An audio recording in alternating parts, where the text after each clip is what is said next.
मुश्किल नहीं कुछ इस दुनिया में, तू ज़रा हिम्मत तो कर, ख्वाब बदलेंगे हकीकत में, तू ज़रा कोशिश तो कर। नमस्कार दोस्तों, मैं अंगद कुमार केवीआर के इस लर्निंग प्लेटफ़ॉर्म में स्वागत वंदन अभिनंदन करता हूँ। क्या आपको भी केमिस्ट्री भारी लगता है? क्या जंजाल लगता है? तो मैं आया हूँ आप समूह की इस समस्या के समाधान के लिए। तो बिना लेट किए हुए स्टार्ट करते हैं। तो आप स्क्रीन पे देख रहे हैं, पहला क्वेश्चन है कि सल्फ्यूरिक अम्ल। 1 मिनट, शुरू से कर दें? तो कह रहा है कि सल्फ्यूरिक अम्ल का रासायनिक सूत्र। देखिए सल्फ्यूरिक अम्ल का रासायनिक सूत्र क्या होता है? तो H2SO4। सल्फ्यूरिक अम्ल का रासायनिक सूत्र क्या होता है? तो H2SO4 होता है। जो सल्फ्यूरिक अम्ल का जो यूज किया जाता है, तो सांद्र सल्फ्यूरिक अम्ल का यूज बैटरी में किया जाता है, तो इसलिए इसको बैटरी अम्ल भी कहा जाता है। कौन सा अम्ल कहा जाता है? तो बैटरी अम्ल भी कहा जाता है। तो क्योंकि जो बैटरी होता है, जैसे गाड़ी-उड़ी में भी बैटरी हो यूज़ होता है, या घर में आप लोग इन्वर्टर यूज़ करते होंगे, तो उस इन्वर्टर के बैटरी में जो यूज़ किया जाता है, वो कौन-सा अम्ल यूज़ किया जाता है? तो ये सल्फ्यूरिक अम्ल का यूज़ किया जाता है। ठीक, तो इसलिए राइट आंसर इसका क्या हो जाएगा? सल्फ्यूरिक अम्ल का फ़ॉर्मूला क्या होता है? H2SO4। इसको बैटरी एसिड भी कहा जाता है। नेक्स्ट क्वेश्चन है, कहता है ग्लूकोज़ का रासायनिक सूत्र। ग्लूकोज़ का रासायनिक सूत्र क्या होता है? तो ग्लूकोज़ का बायोलॉजी वाला क्लास में पढ़े होंगे कि रासायनिक प्रकाश संश्लेषण की अभिक्रिया द्वारा ग्लूकोज बनता है। तो ग्लूकोज का फॉर्मूला होगा C6H12O11 और C6H by glucose C6H6O6। C6H12O6 ये क्या हो गया? ग्लूकोज का रासायनिक सूत्र हो गया। ठीक है, ग्लूकोज। उसके बाद देखिए चीनी का भी पढ़े होंगे, C12H22O11 होता है। तो ये ग्लूकोज का याद रखिएगा, ग्लूकोज। उसके बाद कहता है कली चूना। कली चूना का रासायनिक सूत्र क्या है? तो कली चूना का यूज होता है CaO। कली चूना का रासायनिक सूत्र क्या है? तो CaO। ठीक है, उसके बाद देखिएगा नेक्स्ट क्वेश्चन चलिए, कहता है प्राकृतिक में ऑक्सीजन का संतुलन कैसे होता है? प्राकृतिक में ऑक्सीजन का संतुलन, तो सीधे समझिए ऑक्सीजन कैसे बनता है? प्रकाश संश्लेषण की अभिक्रिया द्वारा क्या बनता है? तो ऑक्सीजन बनता है। तो यहाँ राइट आंसर यहाँ है प्रकाश संश्लेषण की अभिक्रिया। तो प्राकृतिक ऑक्सीजन का संतुलन कैसे बनता है? तो प्रकाश संश्लेषण की अभिक्रिया द्वारा बनता है। नेक्स्ट क्वेश्चन है, कहता है उष्मा 2। तो इसको छोड़ दिया, इस समीकरण को देखिए। कहता है CaCO3 टूट कर 2 बनता है CaO और CO2। तो किस प्रकार का अभिक्रिया है? तो अभिक्रिया का प्रकार बताना है। तो देखिए ये कौन सा अभिक्रिया है? तो ये वियोजन अभिक्रिया है। कौन सा अभिक्रिया है? वियोजन। देखिए वियोजन अभिक्रिया सीधे समझिए, जैसे कोई यौगिक है AB, ये क्या होता है? टूट के 2 यौगिक का निर्माण करता है। तो यही क्या हो गया? वियोजन अभिक्रिया हो गया। ठीक है ना? तो वियोजन अभिक्रिया समझ गए। उसके बाद देखिए नेक्स्ट सवाल है, कहता है साग सब्जियों का विघटन होकर कंपोस्ट कंपोस्ट बनना किस प्रकार का अभिक्रिया है? तो अभिक्रिया देखिए, जो कंपोस्ट बनता है तो इसमें ऊष्मा का उत्पन्न होता है। क्या बनता है? ऊष्मा बनता है। ठीक ना? तो ऊष्मा उत्पन्न होता है। तो इस ऊष्मा जो उत्पन्न होता है, तो ये क्या हो गया? जिसमें ऊष्मा उत्पन्न होगा तो ऊष्मा क्षेपी हो जाएगा। जिसमें ऊष्मा का विघटन होगा तो ऊष्मा उसको ऊष्मा शोषी अभिक्रिया कहलाएगा। ठीक है, तो यहाँ कंपोस्ट जब बनेगा तो क्या बनेगा? ऊष्मा उत्पन्न होगा। तो इसलिए इसमें क्या आंसर राइट होगा? ऊष्मा क्षेपी अभिक्रिया। इसका राइट आंसर क्या हो जाएगा? ऊष्मा क्षेपी अभिक्रिया हो जाएगा। नेक्स्ट क्वेश्चन है, कहता है उपचयन। उपचयन वह अभिक्रिया है जिसे देखिए आप, एक उपचयन और एक होता है अपचयन। उपचयन क्या होता है? देखिए जैसे मान लिया जाए, एक उदाहरण लेते हैं, जैसे CuO प्लस H2O गर्मान अभिक्रिया कहलाएगा। तो ये क्या बनेगा? ये क्या बनेगा? तो कॉपर बनेगा।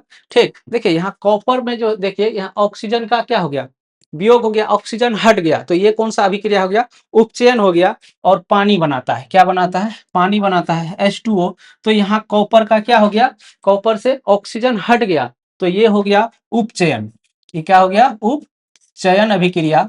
और यहाँ देखिए ऑक्सीजन का संयोग हो गया, जुड़ गया हाइड्रोजन से, तो ये हो गया अपचयन। कौन सा हो गया? ये अपचयन। अपचयन। तो याद रखिएगा उपचयन और अपचयन क्या होता है? उपचयन तब होगा जब ऑक्सीजन का क्या होगा? ऑक्सीजन हटेगा। ऑक्सीजन हटेगा तो उपचयन, तो यहाँ कहता है ऑक्सीजन का योग, तो ऑक्सीजन का योग नहीं, ऑक्सीजन का योग क्या हो गया, अपचयन। तो यहाँ पूछ रहा है उपचयन, तो कहता है हाइड्रोजन का वियोग, तो हाइड्रोजन भी वियोग हो, ठीक। तो इसका राइट आंसर क्या हो जाएगा कि ये हाइड्रोजन उपचयन में हाइड्रोजन का वियोग, ठीक है, उपचयन अभिक्रिया हो गया। उसके बाद समझिए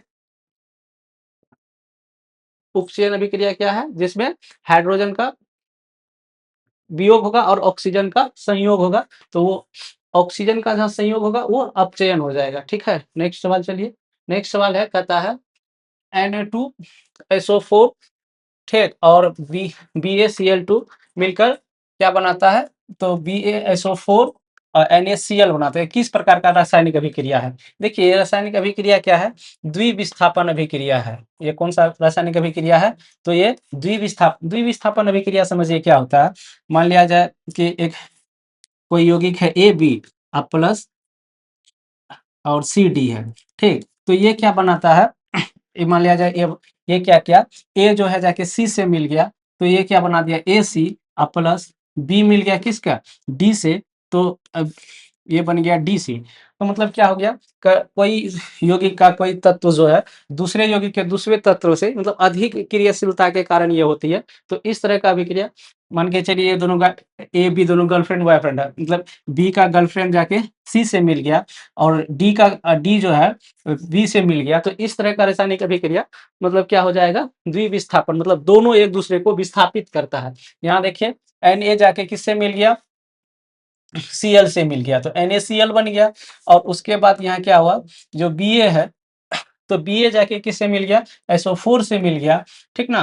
तो ये SO4 जाके किससे मिला, तो ये Ba से मिल गया और NaCl किससे मिल गया, इससे मिल गया। तो ये एक दूसरे को क्या करते हैं, विस्थापित कर देते हैं, दूसरे से जाके मिल जाते हैं। तो इसी रासायनिक अभिक्रिया क्या कहलाता है, द्विविस्थापन अभिक्रिया कहलाता है। नेक्स्ट सवाल देखिए, कहता है जब मैग्नीशियम फीता, देखिए मैग्नीशियम फीता को जलाया जाता है तो उन्नन उत्पन्न उत्पन्न आग की लो कैसा होगा, तो ये चमकीला उजला होगा। जो मैग्नीशियम फीता को जलाएंगे तो इसका लो कैसा होगा, तो चमकीला उजला होगा। नेक्स्ट सवाल चलिए, कहता है रासायनिक अभिक्रिया के दौरान किसी पदार्थ में से ऑक्सीजन का ह्रास होता है तो कहलाता है, अभी जस्ट बताए, जो ऑक्सीजन का ह्रास होगा तो क्या कहलाएगा, उपचयन। क्या कहलाएगा, उपचयन अभिक्रिया कहलाएगा, उपचयन अभिक्रिया। जिसमें ऑक्सीजन का ह्रास होगा तो वो क्या होगा, उपचयन अभिक्रिया कहलाएगा, ठीक है। नेक्स्ट सवाल चलिए, नेक्स्ट कहता है रासायनिक अभिक्रिया के दौरान किसी पदार्थ में ऑक्सीजन का योग होता है। यहाँ देखिए ऑक्सीजन का योग, रिपीट कर रहा है, ऑक्सीजन का योग क्या कहलाएगा बताइए, ऑक्सीजन का योग जहां होगा वो क्या होगा, उपचयन। क्या कहलाएगा, उपचयन। जहां ऑक्सीजन का योग होगा वो क्या कहलाएगा, उपचयन। और यहाँ क्या था, ऑक्सीजन का ह्रास, जहां ऑक्सीजन मिस्टेक हो गया, इसको सुधार लीजिएगा।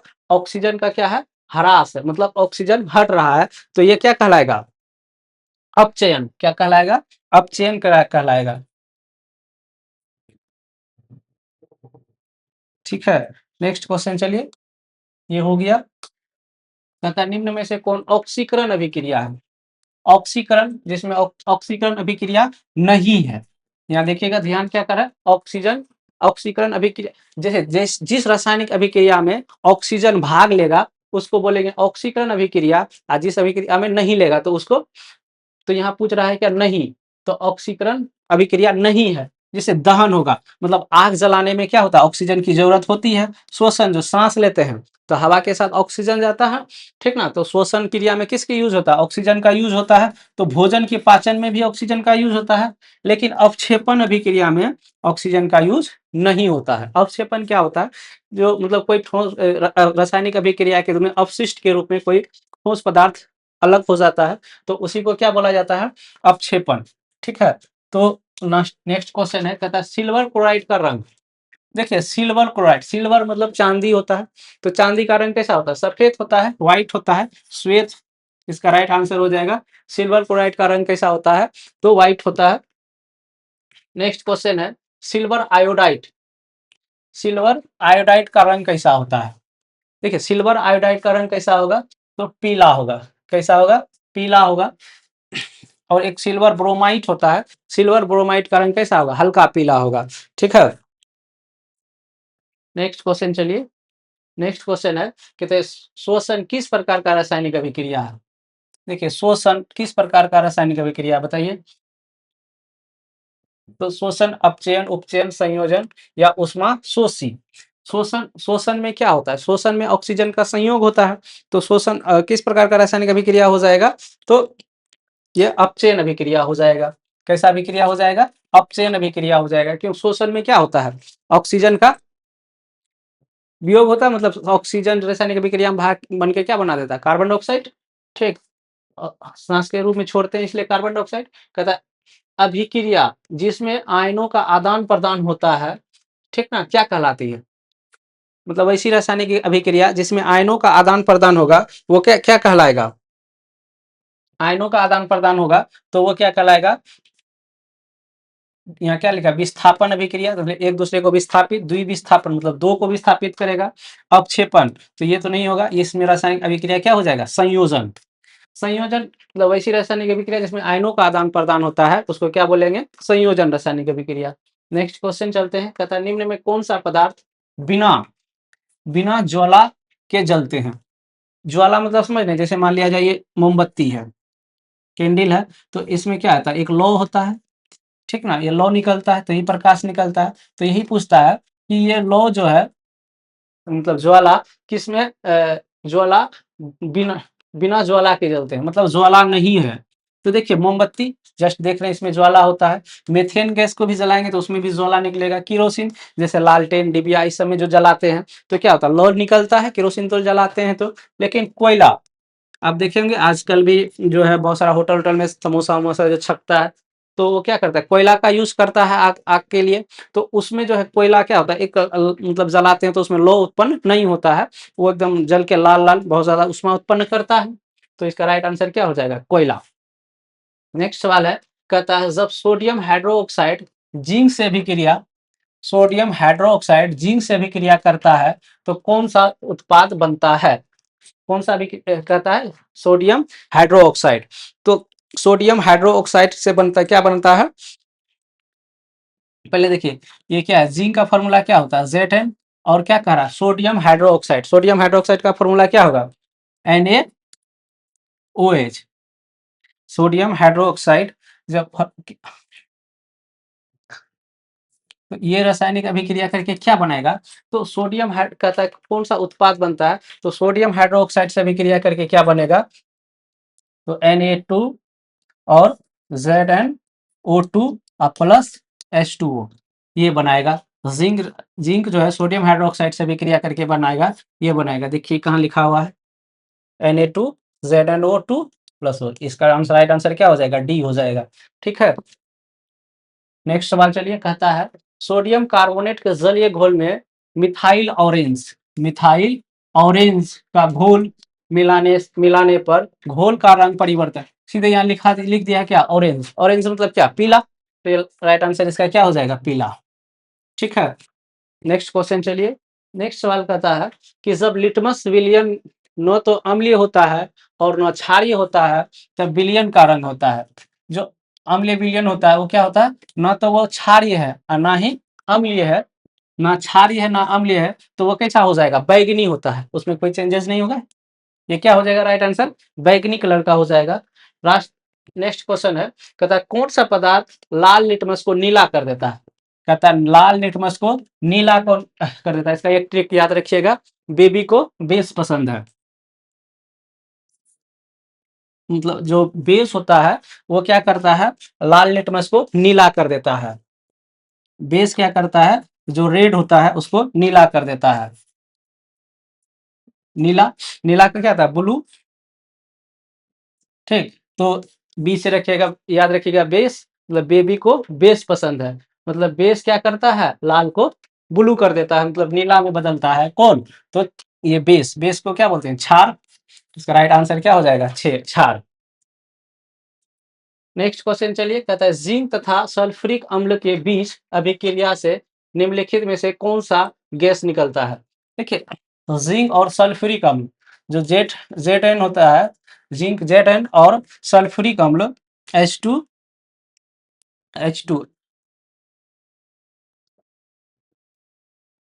H2SO4, ये सल्फ्यूरिक अम्ल जिसमें बताए थे बैटरी में यूज किया जाता है। तो ये रासायनिक अभिक्रिया जब भी होता है तो कौन सा गैस निकलता है? तो हाइड्रोजन गैस निकलता है। इसका राइट आंसर क्या हो जाएगा? Hydrogen gas. ठीक है, नेक्स्ट सवाल चलिए, कहता है अम्ल और क्षार आपस में अभिक्रिया करके क्या बनाता है? अम्ल और क्षार आपस में अभिक्रिया करके क्या बनाता है? तो नमक बनाता है। क्या बनाता है? नमक बनाता है। पढ़े होंगे, नमक भी कई प्रकार के होते हैं, रॉक साल्ट, टेबल साल्ट। ठीक है, उसके बाद देखिए, कहता है निम्न में कौन सा भस्म नहीं है? यहाँ कहता है भस्म नहीं है। अभी बताए, नमक ये क्या है? NaCl ये क्या है? नमक है, ये भस्म नहीं होगा। जिसमें OH रहेगा ये भी क्या है? वो भस्म हो जाता, भस्म हो जाता है। तो Na2CO3 ये भी एक प्रकार का भस्म है। CaO ये भी एक प्रकार का भस्म है। यहाँ पूछा भस्म नहीं है, तो ये क्या हो जाएगा? राइट आंसर नमक हो जाएगा। ठीक है, नेक्स्ट क्वेश्चन कहता है निम्नलिखित यौगिकों में कौन अम्ल है? अम्ल पूछता है। जो जल, अम्ल किसको कहेंगे? जो जल में घुलकर हाइड्रोजन आयन देता है या स्वाद में खट्टा होता है। तो यहाँ पूछ रहा है अम्ल कौन है? तो अभी बैटरी में यूज किया जाता है कौन? H2SO4, sulphuric acid. तो इसका राइट आंसर क्या हो जाएगा? H2SO4। सांद्र सल्फ्यूरिक एसिड का यूज किस में किया जाता है? तो बैटरी में किया जाता है। नेक्स्ट क्वेश्चन है निम्नलिखित में कौन प्राकृतिक सूचक है? प्राकृतिक मतलब जो भगवान का देन है। तो प्राकृतिक सूचक कौन है? हल्दी। ठीक ना? तो आप लोग कपड़ा धोएंगे तो देखेंगे, जब खाना वाना खाते हैं, अगर व्हाइट कपड़ा में अगर मान के चले खाना सब्जी उब्जी पड़ जाता है तो पीला हो जाता है। अगर उसमें साबुन मारिएगा ना तो वो लाल कलर में चेंज हो जाता है। ठीक है, तो वही क्या करता है, हल्दी भी क्या करता है? प्राकृतिक सूचक है वो भी। कौन सा अम्ल है, कौन सा क्षार, ये प्रकृति को दर्शाता है। ठीक ना? तो इसका राइट आंसर क्या हो जाएगा? हल्दी, टर्मरिक। उसके बाद कहता है अधातु के ऑक्साइड है। बताइए, अधातु। अधातु मतलब क्या हो गया? जिसको पीटने पे टन टन की आवाज नहीं आती है। ठीक ना? जिससे विद्युत धारा प्रभावित नहीं होता है, उसको क्या बोलेंगे? अधातु। तो अधातु का ऑक्साइड किस पे कहता है? अधातु के ऑक्साइड होते हैं, वो क्या होते हैं? अधातु के ऑक्साइड जो होते हैं वो अम्लीय होते हैं। अधातु के ऑक्साइड क्या होते हैं? तो अम्लीय होते हैं। अधातु के ऑक्साइड क्या होते हैं? तो अम्लीय होते हैं। इसका राइट आंसर हो जाएगा बी। ठीक है, और धातु के ऑक्साइड क्या होते हैं? अम्लीय होते हैं। नेक्स्ट क्वेश्चन चलिए, कहता है बुझा हुआ चूना का सूत्र। बुझा हुआ चूना का फॉर्मूला बताइएगा। बुझा हुआ चूना का फॉर्मूला होता है CaOH का होल 2। देखिए, बुझा हुआ चूना से ही क्या करते हैं? घर उर में पेंट उंट करते हैं। ठीक ना? और वो जो है वो हवा के ऑक्सीजन के संपर्क में आके ज्यादा चमकने लगता है। कौन? ये बुझा हुआ चूना। CaOH का होल 2 याद रखिएगा। बुझा हुआ चूना, कली चूना, ये सब का फॉर्मूला पूछता है। Sulphuric acid. नेक्स्ट क्वेश्चन कहता है बैटरी अम्ल। इसको कई बार चर्चा की अभी। बैटरी अम्ल, सम्ल, सांद्र H2SO4। बैटरी अम्ल में कौन सा यूज किया जाता है? सांद्र H2SO4। देखिए, HCl जो होता है ये क्या होता है? हमारे पेट में होता है। सबसे मजबूत एसिड है ये HCl। ठीक ना? तो ये हमारे भोजन को क्या करता है? पचाने का काम करता है। जो खाना खाते हैं उसके साथ जो भी सूक्ष्म जीव, छोटा मोटा जीव जाता है तो उसको क्या करता है? मारने का काम करता है। मतलब फाइगोसाइटिक नेचर का होता है। कौन? ये HCl, हाइड्रोक्लोरिक एसिड। और कहता है यहाँ प्रश्न है बैटरी का अम्ल। बैटरी का अम्ल क्या हो जाएगा? सांद्र H2SO4। नेक्स्ट क्वेश्चन है, कहता है निम्नलिखित में कौन सा आयन लाल लिटमस को नीला कर देता है? यहाँ पूछा है लाल लिटमस को नीला कर देता है। एक बताए, छालानी। याद रखिएगा ऐसे, छालानी। जो क्षार होता है वो लाल लिटमस को क्या कर देगा? नीला कर देगा। ट्रिक से याद रखिएगा, छालानी, छा से क्षार। ये क्या करेगा? क्षार जो है लाल लिटमस को क्या कर देगा? नीला। ये कहता है लाल लिटमस को नीला कौन करता है? तो क्षार। इसमें क्षार कौन है? ये OH। OH क्या होता है? एक क्षार। OH किसका प्रकृति होता है? क्षार का होता है। ठीक, या इसको अंग्रेजी में भी किसी याद रख सकते हैं, बेबी को बेस पसंद। मतलब बेस जो है वो क्या करता है? लाल लिटमस को नीला कर देता है। ठीक, तो यह हिंदी में याद रखिएगा, छालानी। छा से क्षार, लाल लिटमस को क्या कर देगा? नीला में परिवर्तित कर देगा। नेक्स्ट क्वेश्चन है, कहता है कोई विलयन लाल लिटमस को नीला कर देता है। फिर कोई है लाल लिटमस को क्या करता है? नीला कर देता है। तो ये विलयन का pH मान। देखिए, जो एक वैज्ञानिक हुए सोरेनसन, उन्होंने क्या दिया, पीएच स्केल दिया था। पीएच स्केल क्या दिया कि उन्होंने क्या बताया कि पीएच स्केल में 0 से लेके 14 तक एक अंक को दर्शाया, ठीक? 0 से लेके 14 तक। अब बीच में क्या दर्शाया, 7 को दर्शाया, और उसके बाद इसके करते-करते 6 तक गया, फिर 8 से लेके फिर 14, ये 2-3 भागों में बाँटा। जो 0 से लेके 6 तक है, 0 से लेके 6 तक, ये किसको दर्शाता है? तो अम्ल को दर्शाता है। और 7 जो है, ये किसको दर्शाता है? उदासीन को दर्शाता है। किसको दर्शाता है? तो उदासीन।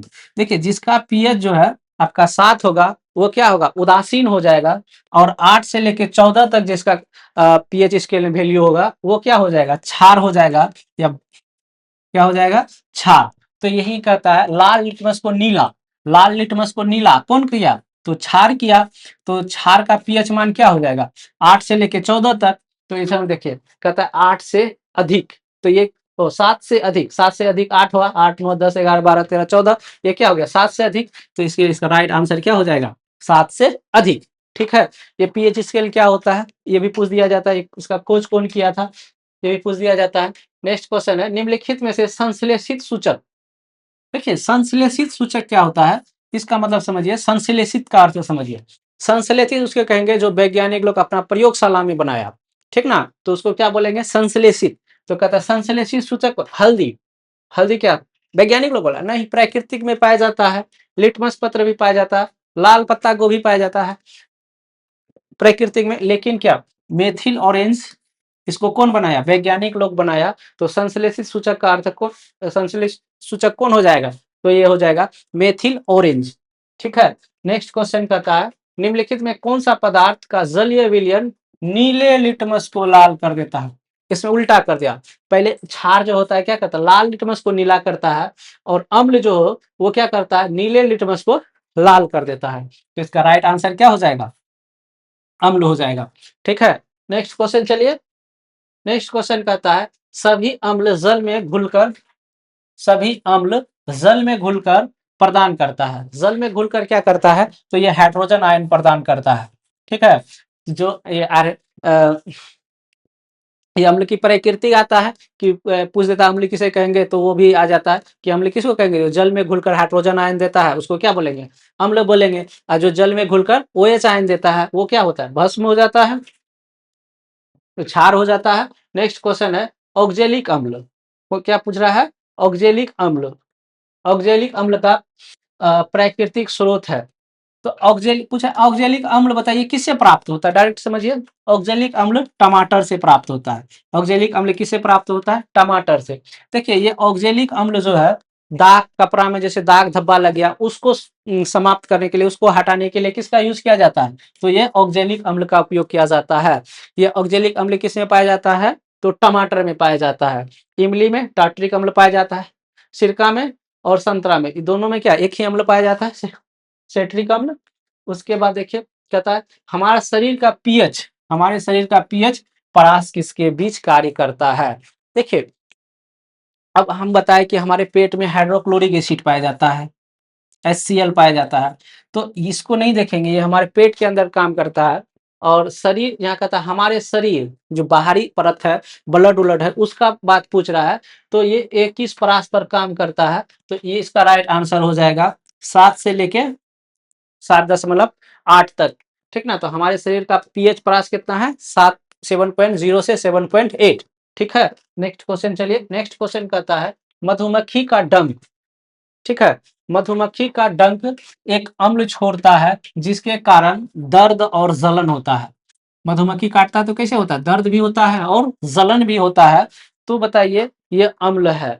तो सीधे पूछता है कि मधुमक्खी का डंक में कौन सा अम्ल पाया जाएगा? तो मधुमक्खी का डंक में मेथोनोइक अम्ल पाया जाएगा। कौन सा अम्ल पाया जाएगा? मेथोनोइक। अभी बताए, ऑक्जेलिक अम्ल टमाटर, सिट्रिक अम्ल संतरा या नींबू, इथोनोइक अम्ल हो गया। तो ये समझिए, मधुमक्खी के डंक में कौन सा अम्ल पाया जाएगा? तो मधुमक्खी का डंक में मिथोनोइक अम्ल पाया जाएगा। नेक्स्ट क्वेश्चन देखिए, मिथोनोइक अम्ल को ही क्या बोलते हैं? फॉर्मिक अम्ल भी बोला जाता है।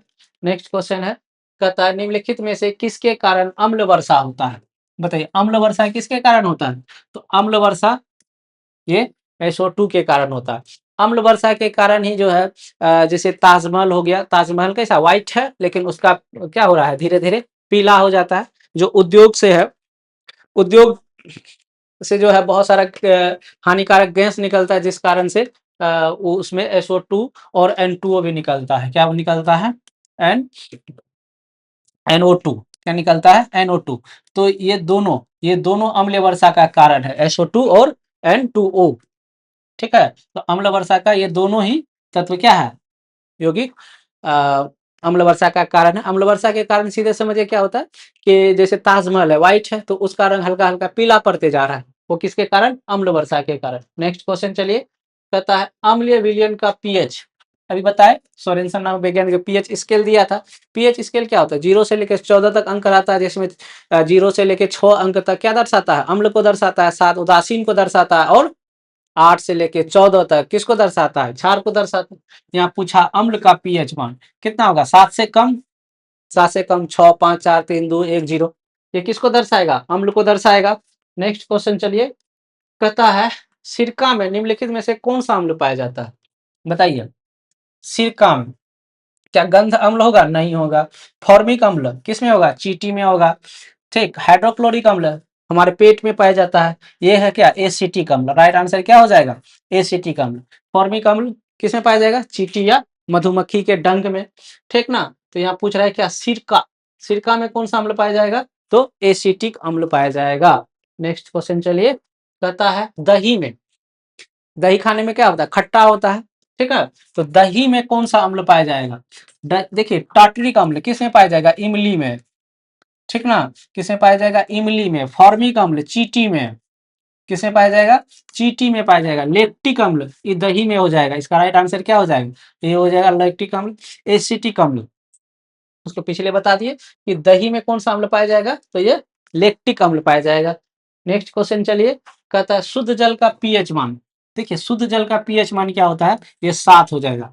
ठीक ना, जो शुद्ध जल होता है वो उदासीन होता है। देखिएगा कि जो वर्ष कहता है वर्षा का जल भी क्या होता है? शुद्ध होता है, जिस कारण मान के चलिए आप देखे होंगे कि इस तरह का 3 गो तार रहता है, सभी प्रकार का तार रहता है। तो लेकिन इसमें जो है वर्षा का जल के कारण शॉर्ट सर्किट नहीं होता है। लेकिन वहीं अगर कुछ दूसरा पानी भर नमक मिला के पानी या तालाब का पानी या समुद्र का पानी दीजिएगा तो वहाँ शॉर्ट सर्किट होने लगता है, या करंट दौड़ने लगता है। लेकिन ये शुद्ध जल में जो है करंट नहीं दौड़ता है, जिस कारण वर्षा के टाइम में भी क्या होता है? शॉर्ट सर्किट नहीं होता है। तो शुद्ध जल का पीएच मान कितना होता है? ये 7 होता है। जो भी मतलब उदासीन हो जाएगा। तथा निम्नलिखित में संश्लेषित सूचक है। संश्लेषित, संश्लेषित क्या? जो वैज्ञानिक ने बनाया। तो इसका राइट आंसर क्या हो जाएगा? हल्दी। हल्दी देखिए प्राकृतिक में पाया जाता है। पत्ता गोभी वो भी पाया जाता है। लिटमस पत्र ये भी पाया जाता है। लेकिन मेथिल ऑरेंज इसको कौन बनाता है? वैज्ञानिक लोग बनाया किस पे? प्रयोगशाला में प्रयोग करके। तो इसका राइट आंसर क्या हो जाएगा? Methyl orange. नेक्स्ट क्वेश्चन चलिए, कहता है सोडियम क्लोराइड के जलीय विलयन से विद्युत धारा प्रवाहित करने पर क्या होता है? वियोजित होकर सोडियम हाइड्रोक्साइड बनाता है। क्या बनाता है? सोडियम हाइड्रोक्साइड बनाता है। तो इस प्रक्रिया को कहते हैं, देखिए इस प्रक्रिया को क्या कहते हैं? क्लोरो क्षार अभिक्रिया। सीधे पूछेगा क्लोरो क्षार अभिक्रिया किसे कहेंगे? तो बोलेंगे सोडियम हाइड्रोक्लोराइड के जलीय विलयन से विद्युत धारा पारित करने पर यह वियोजित होकर क्या बनाता है? सोडियम हाइड्रोक्साइड बनाता है। तो ऐसी रासायनिक अभिक्रिया को ही क्या बोलेंगे? क्लोरो क्षार अभिक्रिया। नेक्स्ट क्वेश्चन कहता है सोडियम कार्बोनेट। बताइए सोडियम कार्बोनेट का फॉर्मूला क्या होगा? बताइए सोडियम कार्बोनेट का फॉर्मूला क्या होगा? Na2CO3। ये हो जाएगा right answer, Na2CO3। Next question है, कहता है किस रासायनिक यौगिक को गर्म करने पर यह प्लास्टर ऑफ पेरिस। बताइए प्लास्टर ऑफ पेरिस किससे बनता है? जिप्सम। जिप्सम को गर्म करेंगे तो क्या हो जाएगा? ये प्लास्टर ऑफ पेरिस बनाएगा। ठीक है, जिप्सम को गर्म करेंगे तो क्या हो जाएगा? Plaster of Paris. देखिए जैसे आप देखे होंगे किसी का हाथ पैर टूट जाता है तो उसमें प्लास्टर कर दिया जाता है। तो वो किस पे, वो जो प्लास्टर किसका होता है? ये प्लास्टर ऑफ पेरिस का होता है। पीओपी बोलते हैं जिसको, क्या बोलते हैं? POP, plaster of Paris. तो ये प्लास्टर ऑफ पेरिस किससे प्राप्त किया जाता है? ये जिप्सम को गर्म करके। ठीक है, नेक्स्ट क्वेश्चन चलिए। नेक्स्ट क्वेश्चन कहता है संगमरमर का रासायनिक सूत्र। संगमरमर चुना पत्थर, ये क्या होगा? सी ए CO3। राइट आंसर क्या हो जाएगा संगमरमर का फॉर्मूला CaCO3 को ही क्या बोला जाता है संगमरमर। उसके बाद नेक्स्ट क्वेश्चन है कहता है नीला थोथा। देखिए नीला थोथा का रासायनिक सूत्र क्या होता है। तो नीला थोथा का रासायनिक सूत्र होता है CuSO4 इंटू 5H2O। ठीक है रट जाइए सब क्वेश्चन एकदम इंपोर्टेंट क्वेश्चन बहुत आने वाला है। कहता है नीला थोथा का रासायनिक सूत्र क्या होता है CuSO4 इंटू 5H2O। ठीक है कहता है शल्य चिकित्सा में क्वेश्चन आ गया अभी जस्ट बताए टूटी हड्डियों को जोड़ने के लिए प्रयुक्त होने वाला रासायनिक पदार्थ क्या है। तो प्लास्टर ऑफ पेरिस हो जाएगा राइट आंसर। ठीक है जो हाथ पैर टूटता है तो ऊपर में जो प्लास्टर व्लास्टर कर दिया जाता है व्हाइट कलर का पट्टी बांध के ठीक तो ताकि जो हड्डी इधर उधर हो नहीं स्थिर रहे ताकि बढ़िया से जुड़ सके तो वो उस पर यूज क्या किया जाता है प्लास्टर ऑफ पेरिस का पीओपी का। ठीक है कहता है बेकिंग सोडा का रासायनिक सूत्र। बेकिंग सोडा को ही क्या बोला जाता है धावन सोडा बोला जाता है और बेकिंग सोडा को ही क्या बोला जाता है खाने वाला सोडा बोला जाता है। ठीक ना तो खाने वाला सोडा का रासायनिक सूत्र क्या हो जाएगा बेकिंग सोडा का बताइए Na2CO3 बेकिंग सोडा इसी को खाने वाला सोडा। एक धावन सोडा होता है धावन सोडा में देखिएगा इसमें H नहीं होगा तो वो धवन सोडा हो जाएगा और बेकिंग सोडा में ये H होगा NaHCO3। ठीक है नेक्स्ट सवाल चलिए देखिए बेकिंग सोडा का यूज जैसे है कि पूरी उरी जो बनाते हैं पूरी बनाते हैं तो आटा में ही क्या करता है थोड़ा मात्रा में बेकिंग सोडा मिलाया दिया जाता है तो इससे क्या होता है कि जो खास्ता होता है मुलायम हो जाता है या पूरी बढ़िया से फूलता है उस बॉडी बेकिंग सोडा का यूज है। नेक्स्ट क्वेश्चन है ध्रुविया सोडा। ध्रुविया सोडा का रासायनिक सूत्र क्या होता है ए यहाँ नहीं होगा ए ऑप्शन ए है। ठीक है तो देखिए धोबिया सोडा का रासायनिक सूत्र मतलब जो आप कपड़ा उपड़ा साफ कर जाता है तो उसी को धोबन सोडा बोला जाता है तो उसका फार्मूला क्या हो जाएगा वहां बताए थे एच नहीं है तो इसमें देखिए एच नहीं है Na2CO3 इंटू 10H2O। तो इसका राइट आंसर क्या हो जाएगा Na2CO3 इंटू 10H2O। ये धोबिया सोडा या धावन सोडा या वॉशिंग सोडा का फार्मूला होता है। ठीक है नेक्स्ट सवाल सवाल चलिए कहता है plaster of Paris. Plaster of Paris का रासायनिक सूत्र क्या होता है। देखिए प्लास्टर ऑफ पेरिस का रासायनिक सूत्र होता है CaSO2 इंटू 12H2O। ठीक है ये क्या हो जाएगा प्लास्टर ऑफ पेरिस और ये जो ये किसका जिप्सम का है ये किसका फॉर्मूला है जिप्सम का है ये दोनों में कंफ्यूजन होगा। ठीक ना तो देखिए जो जिप्सम का जो होता है जिप्सम में याद रखिएगा ये CaSO4 फॉर्मूला होता है CaSO4 into 12H2O।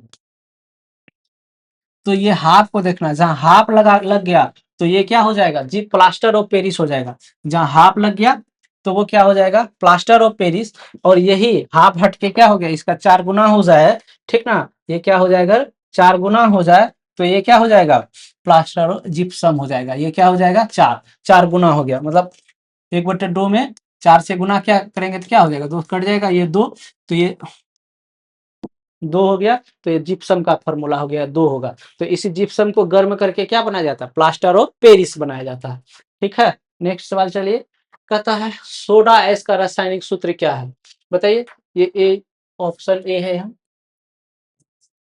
Soda S का रासायनिक सूत्र क्या होगा बताइए। सोडा एस का रासायनिक सूत्र क्या होगा बताइए Na2CO3 देखिए कहाँ पे है ये सोडा एस का रासायनिक सूत्र है Na2CO3। इसी को नीला सोडियम भी कहा जाता है। सोडा इसका रासायनिक सूत्र Na2CO3। नेक्स्ट सवाल चलिए कहता है आयोडीन युक्त नमक। देखिए आयोडीन इसमें भी के आई है तो ई भी हो जाएगा और ई भी हो जाएगा तो ऑप्शन इसका राइट आंसर सी हो जाएगा ए और बी दोनों आयोडीन। तो आयोडीन आयोडीन क्या करता है जो हमारे थायराइड गले में ग्लैंड होता है थायराइड ग्लैंड तो थायराइड ग्लैंड को जो है आयोडीन की आवश्यकता होती है। अगर उसको आयोडीन नहीं मिलेगा तो वो क्या हो जाएगा फूल जाएगा जिसको क्या बोला जाता है ग्वाइटर रोग बोला जाता है। तो सवाल आ जाता है ग्वाइटर रोग किसके कारण होता है तो आयोडीन की कमी से। ठीक है नेक्स्ट क्वेश्चन चलिए कहता है निम्न में कौन विजातीय यौगिक है। विजातीय मतलब ये चारों में से कौन सा अलग है। देखिए चूना पत्थर खरी और संगमरमर ये तीनों जो है CaCO3 इसका फॉर्मूला होता है। ठीक है। तो CaCO3 किसका फॉर्मूला होता है? चूना, पत्थर, खरी और संगमरमर। तो तीनों एक जाति के हो गए, लेकिन ये प्लास्टर ऑफ पेरिस जो क्या कहता है, हड्डी गुड्डी टूटता है तो उसके ऊपर प्लास्टर करने में यूज किया जाता है। तो इसका फॉर्मूला पीछे देख लिए क्या था, अलग था। तो इसलिए इसका राइट आंसर क्या हो जाएगा, प्लास्टर ऑफ पेरिस। ठीक है। नेक्स्ट क्वेश्चन चलिए, कहता है चूना जल का रासायनिक सूत्र। चूना जल का रासायनिक सूत्र क्या होगा? बुझा हुआ चूना, कैल्शियम हाइड्रोक्साइड, कली चूना या कैल्शियम ऑक्साइड। तो बुझा हुआ चूना का रासायनिक सूत्र क्या हो जाएगा? तो calcium hydro oxide. Calcium hydro oxide बुझा हुआ चूना का फॉर्मूला हो जाएगा। ठीक है। नेक्स्ट सवाल चलिए, कहता है निम्नलिखित में कौन ग्लोबल साल्ट का सूत्र है? बताइए ग्लोबल साल्ट का सूत्र कौन सा है? देखिए जर्मनी के वैज्ञानिक थे ग्लोबल, उन्होंने ही ग्लोबल साल्ट का खोज किया, तो उसी के नाम पर ही क्या कर दिया, ग्लोबल साल्ट नाम पड़ गया। ठीक है ना, ग्लोबल साल्ट। इसमें 10H2O होगा, इसमें Na2SO4 इंटू 10H2O, ये क्या हो गया, ग्लोबल साल्ट हो गया।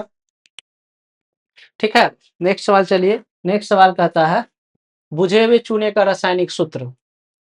बुझा हुआ चूना का रासायनिक सूत्र बताइए क्या होता है? बुझा हुआ चूना calcium hydro oxide. Calcium hydro oxide, calcium hydro oxide किसका सूत्र होता है? बुझा हुआ चूना का। ठीक है। नेक्स्ट सवाल चलिए, नेक्स्ट सवाल कहता है निम्नलिखित में से कौन उपधातु है? उपधातु जिसमें धातु और अधातु दोनों का गुण मिलता है, उसी को क्या बोला जाता है, उपधातु कहा जाता है। ठीक। तो ये देखिए लोहा ये भी धातु है, कॉपर ये भी धातु है, निकेल ये भी धातु, लेकिन Sb एंटीमनी, Sb क्या है, एंटीमनी, ये क्या है, एक प्रकार का उपधातु है। इसमें धातु और अधातु दोनों का गुण पाया जाएगा, किसमें, एंटीमनी में। ठीक है। नेक्स्ट क्वेश्चन चलिए, कहता है धातु की प्रकृति होता है।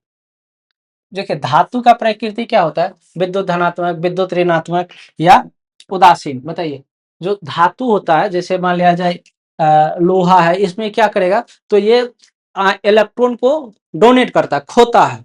अगर जो पदार्थ इलेक्ट्रॉन को खोएगा तो उस पर पॉजिटिव चार्ज आ जाएगा। ठीक। और जो ग्रहण करेगा उस पर नेगेटिव चार्ज आ जाएगा। ठीक। तो ये पॉजिटिव चार्ज आएगा तो ये क्या हो जाएगा, विद्युत धनात्मक हो जाएगा। जो धातु होगा वो क्या करेगा, विद्युत धनात्मक हो जाएगा। ठीक है। नेक्स्ट सवाल चलिए, कहता है निम्नलिखित में से कौन सा धातु अधिक अभिक्रियाशील है? बताइए अधिक अभिक्रियाशील कौन सा धातु है, मतलब तुरंत रिएक्ट कौन करेगा। ठीक ना, तो अधिक अभिक्रियाशील धातु कौन हो जाएगा, तो इसमें पोटेशियम हो जाएगा।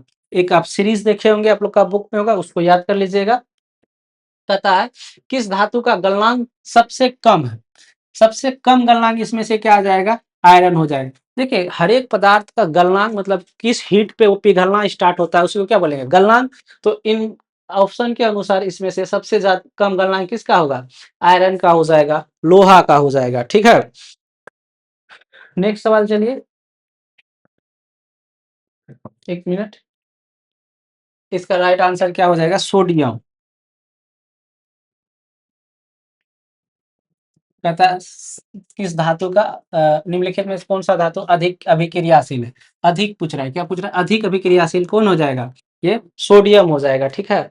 नेक्स्ट सवाल चलिए, कहता है निम्नलिखित में से सबसे भारी धातु कौन से? भारी धातु पूछ रहा है तो भारी हो जाएगा यूरेनियम। ठीक ना, यूरेनियम जो क्या कहते हैं परमाणु बम होता है उस पे यूज किया जाता है यूरेनियम का। ठीक है। उसके बाद नेक्स्ट क्वेश्चन चलिए, कहता है कमरे के ताप पर द्रव अवस्था में होता है, द्रव अवस्था में कौन होगा, तो पारा, Hg, इसी को बोला जाता है पारा। जो थर्मामीटर होता है उसमें यूज किया जाता है किसका, पारा का, ये टेम्परेचर को नापने के लिए यूज किया जाता है। नेक्स्ट क्वेश्चन चलिए, कहता है कौन सा अधातु कमरे के ताप पर द्रव अवस्था में रहता है? तो इसका राइट आंसर क्या हो जाएगा, पारा हो जाएगा। इसका फॉर्मूला होता है Hg। ठीक है। नेक्स्ट सवाल चलिए, नेक्स्ट सवाल कहता है निम्नलिखित में से किस धातु को किरोसिन में डुबाया जाता है? देखिए किरोसिन में डुबा के किसको रखा जाता है, तो ये सोडियम को रखा जाता है। देखिए सोडियम को अगर जैसे हाथ पे रख के अगर वायुमंडल में रखेंगे ना, तो ये क्या करेगा, शरीर का टेम्परेचर इतना है ना, उससे ही क्या करना, जलना स्टार्ट हो जाएगा। ठीक ना, तो इसीलिए इसको किस में डुबा के रखता है, तो किरोसिन में। हालांकि किरोसिन भी क्या है, ज्वलनशील पदार्थ है, लेकिन फिर भी देखिए ये साइंस का कमाल है कि किरोसिन में ही डुबा के किसको रखा जाता है, सोडियम को रखा जाता है। ठीक, तो देखिए कहता है सबसे कठोर प्राकृतिक पदार्थ, जो प्राकृतिक में सबसे कठोर मजबूत जो है कौन है, तो वो हो जाएगा हीरा। ठीक ना, हीरा एक प्रकार का क्या है, अधातु है, वो कार्बन का अपरूप है। ठीक ना। नेक्स्ट सवाल चलिए, कहता है शुष्क बर्फ, शुष्क बर्फ का रासायनिक सूत्र क्या होता है। देखिए शुष्क बर्फ, इसमें CO कार्बन मोनोऑक्साइड, तो कार्बन मोनोऑक्साइड दो बार लिख दिया है, तो कार्बन मोनोऑक्साइड नहीं होगा, यहाँ कार्बन डाइऑक्साइड हो जाएगा, CO2। इसका राइट आंसर क्या हो जाएगा, शुष्क बर्फ किसको बोलेंगे, CO2 को। देखिए ये हो गया कार्बन मोनोऑक्साइड जो जहरीला होता है। ठीक ना, एक प्रकार का ये यौगिक है, अगर C बड़ा और O छोटा दे दिया तो ये हो जाएगा कोबाल्ट हो जाएगा, एक प्रकार का धातु हो जाएगा। तो राइट आंसर इसका क्या हो जाएगा, CO2। ठीक है। नेक्स्ट क्वेश्चन चलिए, कहता है निम्नलिखित में कौन सबसे अधिक अभिक्रियाशील है। सबसे अधिक अभिक्रियाशील देखिए क्या हो जाएगा, कॉपर है, ये देखिए कॉपर है, पारा है, सोना है, चांदी है, तो इसका राइट आंसर क्या हो जाएगा, कॉपर हो जाएगा। ठीक है। नेक्स्ट सवाल चलिए, कहता है एक्वारेजिया का, एक्वारेजिया मिश्रण में HCl और HNO3 का अनुपात क्या है, तो इसका अनुपात हो जाएगा 3:1। इसको याद रखिएगा, एक्वारेजिया में हाइड्रोक्लोरिक एसिड और HNO3 का अनुपात क्या होता है, 3:1 होता है। ठीक है। नेक्स्ट सवाल चलिए, कहता है एल्यूमिनियम पर मोटी ऑक्साइड की परत बनाने की प्रक्रिया क्या कहलाती है। तो एल्यूमिनियम, ए से याद रखिएगा एल्यूमिनियम और एनोडीकरण। ठीक ना, एल्यूमिनियम क्या बनाता है, एल्यूमिनियम का परत क्या कहलाता है, एनोडीकरण बोलता है। ठीक है, याद रखिएगा एनोडीकरण। अगला क्वेश्चन चलिए, कहता है लाल तप्त आयरन पर जलवाष्प प्रभावित करने पर कौन सा यौगिक बनता है। ठीक है, लाल तप्त आयरन पर जलवाष्प प्रभावित करने पर क्या बनता है, Fe2O4 क्या बनता है, Fe2O4 बनता है। इसका राइट आंसर हो जाएगा Fe2O4। नेक्स्ट सवाल चलिए, नेक्स्ट सवाल आ जाएगा आपका, कहता है निम्न में से कौन आयनिक यौगिक है, बताइए आयनिक यौगिक कौन है। तो जो देखिए आयन का जो निर्माण करेगा वो क्या करेगा, NaCl2, CaCl2, तो ये Ca प्लस हो जाएगा और Cl माइनस हो जाएगा। तो ये जो प्लस माइनस मतलब आयन का जो ग्रहण करेगा उसमें नेगेटिव हो जाएगा चार्ज, और जो डोनेट करेगा उसमें क्या हो जाएगा, पॉजिटिव चार्ज हो जाएगा। तो यही एक प्रकार का क्या है, आयनिक यौगिक। आयनिक यौगिक यही दोनों बनाएगा, CaCl2, NaCl भी होता है। ठीक, कहता है इलेक्ट्रॉन के स्थान पर कौन से बने यौगिक कहलाता है, इलेक्ट्रॉन के स्थानांतरण से बने यौगिक। इलेक्ट्रॉन, देखिए इलेक्ट्रॉन का स्थानांतरण कब होगा, जब उस पर विद्युत धारा प्रभावित करेंगे तब होगा, तो इसलिए इसका राइट आंसर क्या हो जाएगा, विद्युत संयोजी अभिक्रिया। ठीक ना, इलेक्ट्रॉन के स्थानांतरण से बने यौगिक क्या कहलाएगा, तो ये विद्युत संयोजी जैसे करंट, जैसे जो तार होता है, मान लिया जाए एक सवाल आ जाता है, ये क्या है, एक तार है। ठीक, इसका एक क्रॉस सेक्शन एरिया है, तो इसी में क्या होता है, जो इलेक्ट्रॉन होता है वो प्रभावित होता है। तो ये तार की पूछ देता है किस हिस्सा में प्रभावित होता है, क्या ये क्रॉस सेक्शन एरिया मतलब इसे अंदरी भाग से जो है इलेक्ट्रॉन का प्रवाहित होता है या ऊपरी भाग से। तो इसका राइट आंसर क्या हो जाएगा, जो तार का ऊपरी सिरा होता है, ऊपरी हिस्सा होता है, उसी से इलेक्ट्रॉन का प्रभावित होता है। ठीक है। नेक्स्ट सवाल चलिए, कहता है विद्युत अपघटी परिष्करण में अशुद्ध धातु को बनाया जाता है। देखिए जो विद्युत अपघटनी परिष्करण संशोधन होता है उसमें दो प्रकार का पदार्थ बनता है, एक अशुद्ध और एक शुद्ध। अशुद्ध जो है वो एनोड पर बनता है और शुद्ध धातु कैथोड पर बनता है। जो शुद्ध धातु है वो किस पर बनेगा, कैथोड पर बनेगा। ठीक ना, जो एनोड होता है ये पॉजिटिव चार्जेस होता है और कैथोड में नेगेटिव चार्ज होता है। ठीक है, तो विद्युत अपघटन प्रक्रिया में कौन सा बनेगा, तो अशुद्ध धातु किस पे जाके जमा होगा, तो वो एनोड पर होगा और शुद्ध जो है वो कैथोड पर होगा। ठीक है, एनोड और कैथोड समझ में आ गया। तो कहता है क्लोरीन के परमाणु के बाह्यतम कोष में इलेक्ट्रॉन की संख्या कितनी होती है, क्या क्लोरीन Cl इसका परमाणु संख्या कितनी होती है, 7 होती है। ठीक ना, परमाणु संख्या कितनी होती है, 7 होती है। तो इसको तोड़िए, 2, 8, कितना बार 10, और 10 में 7 जोड़ेंगे तो क्या हो जाएगा 7 हो जाएगा। तो इसके बाह्यतम कक्षा में कितने इलेक्ट्रॉन 7। तो ये पूछ रहा है इलेक्ट्रॉन की संख्या किसके बाह्यतम कोष में, कि बाह्यतम कोष में इलेक्ट्रॉन की संख्या क्या है 7 है, तो इसका राइट आंसर क्या हो जाएगा 7 हो जाएगा। ठीक है, नेक्स्ट सवाल चलिए। नेक्स्ट सवाल कहता है ऑक्सीजन की संयोजन क्षमता, संयोजकता, ऑक्सीजन की संयोजकता। जो ऑक्सीजन होता है इसकी परमाणु संख्या कितनी होती है 8। ऑक्सीजन की परमाणु संख्या कितनी होती है तो 8 होती है। ठीक है, कितना होती है 8 होती है। तो इसका देखिए इसको भी तोड़िए 2, और उसके बाद क्या जोड़ेंगे 6 जोड़ेंगे तो 8 हो जाएगा, 2 और 6 जोड़ेंगे तो 8 हो जाएगा। यहाँ संयोजकता मतलब वैलेंसी पूछ रहा है कि इसका बाह्यतम कक्षा में 8 पुराना है, 6 को और कितना देंगे जो 8 पुरेगा, 6 में अगर 2 जोड़ देंगे तो 8 पुरेगा। तो यही इसकी संयोजकता हो गया। ऑक्सीजन की संयोजकता क्या हो जाएगा ये 2 हो जाएगा, इसीलिए लिखते हैं O2। इसकी संयोजकता क्या हो जाएगा 2। नेक्स्ट सवाल कहता है निम्नलिखित में कौन अभी अकीरीय गैस है। देखिए अकीरीय गैस जो पीरियोडिक टेबल आप लोग देखे होंगे, ठीक ना, जो पीरियोडिक टेबल होता है इस तरह का, जो ये 18वां ग्रुप होता है यहाँ helium neon argon krypton xenon radon, यही क्या है अकीरीय गैस है। तो अकीरीय गैस इसमें सबसे पहले आता है कौन, हीलियम आता है, नियोन आता है, क्रिप्टन आता है, जेनॉन आता है, रेडोन आता है, ये सारा। सबसे लास्ट में क्या आता है ओजियन आता है। तो ये हो गया अकीरीय गैस, इसी को नोबेल गैस भी बोला जाता है। तो ये इसका आंसर क्या हो जाएगा हीलियम He हीलियम क्या है एक प्रकार का अकीरीय गैस है। नेक्स्ट सवाल चलिए, कहता है निम्नलिखित में किस तत्वों में संयोजी इलेक्ट्रॉन की संख्या सबसे अधिक है। संयोजी इलेक्ट्रॉन की संख्या सबसे अधिक देखिए किस में होता है। देखिए जो सोडियम होता है इसकी परमाणु संख्या कितनी है 11। सोडियम का कितना होता है परमाणु संख्या 11। सोडियम का परमाणु संख्या 11 होता है। और P4 फास्फोरस, फास्फोरस की कितना होता है 15। फास्फोरस का कितना होता है 15। और जो एल्युमिनियम होता है, एल्युमिनियम का होता है 13। एल्युमिनियम का कितना होता है 13। और सिलिकॉन Si का होता है 14। सिलिकॉन का कितना होता है 14। तो इसको देखिए कहता है इलेक्ट्रॉन की संख्या सबसे अधिक किस में है संयोजी इलेक्ट्रॉन। कौन सा इलेक्ट्रॉन पूछ रहा है संयोजी, मतलब बाह्यतम कक्षा में जो पूछ रहा है कि कितना इलेक्ट्रॉन वो लेगा। तो जैसे इसको तोड़िए 2, उसके बाद 8 10 और 4 14। तो इसका संयोजी इलेक्ट्रॉन क्या हो गया 4 हो गया। अब 13 को तोड़िए 2 8 10 3 13, और इसको 15 को तोड़िएगा तो कितना होगा 2 8 10 और 5 लास्ट में 15। इसको तोड़िए 2 और 8 10 एक 11। तो इसका संयोजी सोडियम का संयोजी इलेक्ट्रॉन कितना 1 हो गया। और पी का फास्फोरस का कितना संयोजी इलेक्ट्रॉन 5 हो गया। और अल्यूमिनियम का 3 हो गया। और सिलिकॉन Si का कितना हो गया 4 हो गया। तो सबसे अधिक पूछ रहा है संयोजी इलेक्ट्रॉन सबसे अधिक किस में है तो ये 5।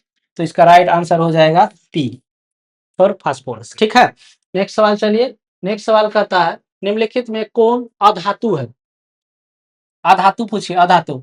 कॉपर क्या है धातु है, लोहा क्या है ये भी धातु है, निकेल ये भी क्या है धातु है, लेकिन पी क्या है अधातु है। तो राइट आंसर इसका क्या हो जाएगा पी। ठीक है, पी क्या है अधातु है। नेक्स्ट सवाल चलिए, निम्नलिखित में से किस कारण से सामान्य नमक का जलीय घोल विद्युत का सुचालक होता है। देखिए विद्युत का सुचालक किस में होगा तो विद्युत का सुचालक तब होता है जब धन आवेश और ऋण आवेश दोनों विपरीत दिशा में गति करता है। तो राइट आंसर इसका बी हो जाएगा। देखिए जो जलीय विलयन है जैसे शुद्ध पानी जिसका पीएच मान 7 हो उसमें विद्युत धारा प्रवाहित करेंगे नहीं होगा, लेकिन उसमें नमक घोल देंगे, नमक मतलब NaCl घोल देंगे NaCl। तो NaCl घोल देंगे ना तो उसमें विद्युत धारा प्रवाहित होने लगेगा, करंट दौड़ने लगेगा। तो NaCl का क्या होता है कि ये जल में घुलता है तो Na प्लस हो जाता है और Cl माइनस में टूट जाता है। ठीक ना, दो आयनों में मतलब धनावेश में और ऋण आवेश में क्या होता है टूट जाता है, और वो इधर उधर भ्रमण करने लगता है, मतलब दिशा विपरीत दिशा में क्या करने लगता है गति करने लगता है। तभी क्या करता है विद्युत धारा प्रभावित हो पाती है। तो राइट आंसर इसका क्या हो जाएगा धन आवेश और ऋण आवेश दोनों के विपरीत दिशा में गति के कारण ही क्या होता है विद्युत सुचालन होता है। ठीक है, नेक्स्ट सवाल चलिए, कहता है सोडियम फास्फेट, सोडियम फास्फेट का सूत्र क्या होता है सोडियम Na2 Na3PO4, ये किसका फॉर्मूला है? सोडियम फास्फेट का। ठीक ना। नेक्स्ट सवाल चलिए, कहता है पारे का अयस्क है। देखिए पारे का अयस्क कौन है? सीनेवार। अयस्क मतलब जिसे प्राप्त किया जाता है, ठीक ना। तो सीनेवार से तो क्या प्राप्त क्या क्या जाता है? पारा। ठीक है। और कहता है जिंक ब्लेड निम्नलिखित में से किस धातु का अयस्क है? लिख दिया है जिंक, मतलब जिंक ब्लेड जो होता है किससे, नाम ही लिख दिया है जिंक, तो किससे हो जाएगा आंसर? जिंक हो जाएगा, Zn। जिंक का फॉर्मूला क्या होता है? Zn। तो जिंक ब्लेड किसका अयस्क है? तो जिंक का। नेक्स्ट सवाल चलिए, कहता है क्यूप्राइट निम्नलिखित में से किस, लिख दिया है क्यूप्राइट, सीधा आंसर क्या? कॉपर। पूरा पढ़ने का भी जरूरत नहीं है। क्यूप्राइट किसका अयस्क है? तो कॉपर। ठीक है।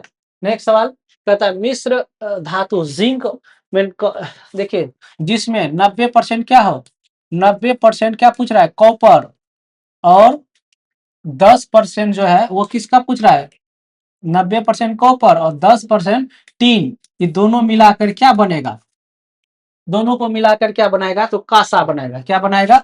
कासा बनाएगा। कासा, देखिए कासा का कोई फॉर्मूला नहीं होगा। क्यों? क्योंकि कासा एक प्रकार का मिश्र धातु है। ठीक ना। कासा क्या है? एक प्रकार का मिश्र धातु है। इसमें 90% कॉपर और 10% टीन मिलाकर कासा बनाया जाता है। ठीक है। तो कासा का आप लोग बर्तन देखे होंगे। ठीक ना। कासा का क्या यूज किए होंगे? बर्तन यूज किए होंगे। ठीक ना।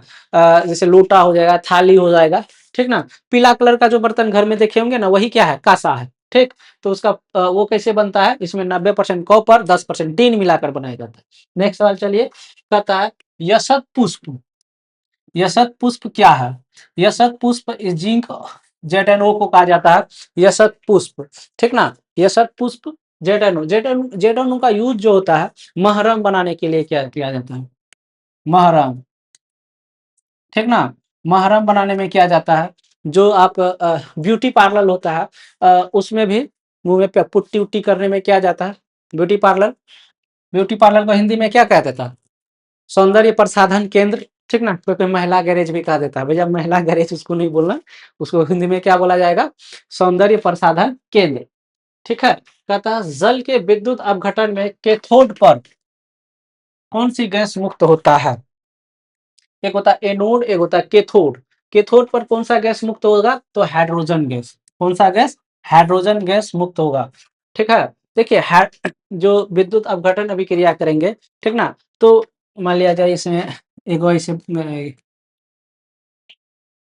एक मान लिया जाए परख इसी लेते हैं, बीकर। ठीक ना, पी कर लिया जाता है। तो इस तरह से आप एक प्रयोग किए होंगे। तो इसमें जो है अगर विद्युत धारा प्रवाहित किए जाएंगे, ठीक ना, तो इसमें क्या होता है कि एक जो एनोड होता है उसमें पॉजिटिव चार्ज होता है, कैथोड होता है उसमें नेगेटिव चार्ज होगा। तो उसमें जो आपका यहाँ पूछ रहा है कैथोड, कैथोड से जो है हाइड्रोजन गैस मुक्त होगा, एनोड से ऑक्सीजन गैस मुक्त होगा। तो पहचान किसे करेंगे कि हाइड्रोजन है या ऑक्सीजन? तो इसके संपर्क में अगर माचिस का तिल्ली जलाकर लेके जाएंगे, जो हाइड्रोजन गैस होगा वो पप ध्वनि के साथ जलेगा, पप करके आवाज करेगा, तो वो क्या हो जाएगा? हाइड्रोजन गैस हो जाएगा। यही पूछ रहा है हाइड्रोजन गैस कैथोड पर कौन सा गैस मुक्त होता है? तो राइट आंसर क्या हो जाएगा? हाइड्रोजन। नेक्स्ट सवाल चलिए, कहता है शीशा और टीन के मिश्र धातु से क्या बनाया जाता है? शीशा और टीन के मिश्र धातु से सोल्डर बनाया जाता है। सोचिए सोल्डर क्या होता है कि जो इलेक्ट्रॉनिक तार है, जो तार को जोड़ने में किसका यूज किया जाता है? सोल्डर का यूज किया जाता है। देखे होंगे रेडियो ठीक कराने गए होंगे, तो एक पतला जैसा तार जैसा रहता है, तो वो एक गर्म धातु इसमें दिया जाता है, पिघल जाता है, उसको देखे सटा से सटा दिया जाता है। तो वही क्या है? एक प्रकार का सोल्डर है। ठीक है। तो सोल्डर किसका यूज किया जाता है? शीशा और टीन का। शीशा पीबी बोला जाता है, और प्लम्बम और टीन एसएन, ये दोनों को मिलाकर क्या बनाया जाता है? सोल्डर बनाया जाता है। ठीक है। नेक्स्ट सवाल चलिए, नेक्स्ट सवाल है शुद्ध सोना, शुद्ध सोना को व्यक्त किया जाता है, जो शुद्ध सोना को व्यक्त किया जाता है वो 24 कैरेट का होता है। शुद्ध सोना कितना कैरेट का होता है? 24 कैरेट का होता है। जो 22 कैरेट या 20 कैरेट, इसका क्या बनाया जाता है? आभूषण बनाया जाता है। ठीक ना, आभूषण बनाया जाता है। ठीक है। आभूषण 20 या 22 कैरेट का सोना का आभूषण, देखिए जो शुद्ध सोना होता है ना वो मुलायम होता है, शुद्ध सोना का अगर आभूषण बनाएगा तो वो क्या होगा कि उसका डिजाइन जो है स्थिर नहीं रहेगा, थोड़ा सा दबाव पड़ेगा मुड़ मार जाएगा, ठीक ना। लेकिन शुद्ध सोना जब खरीदने जाते हैं, अगर कोई चीज बनाते हैं जैसे झुमका उमका बनाते हैं तो 30% मेकिंग चार्ज लग जाता है, ठीक ना।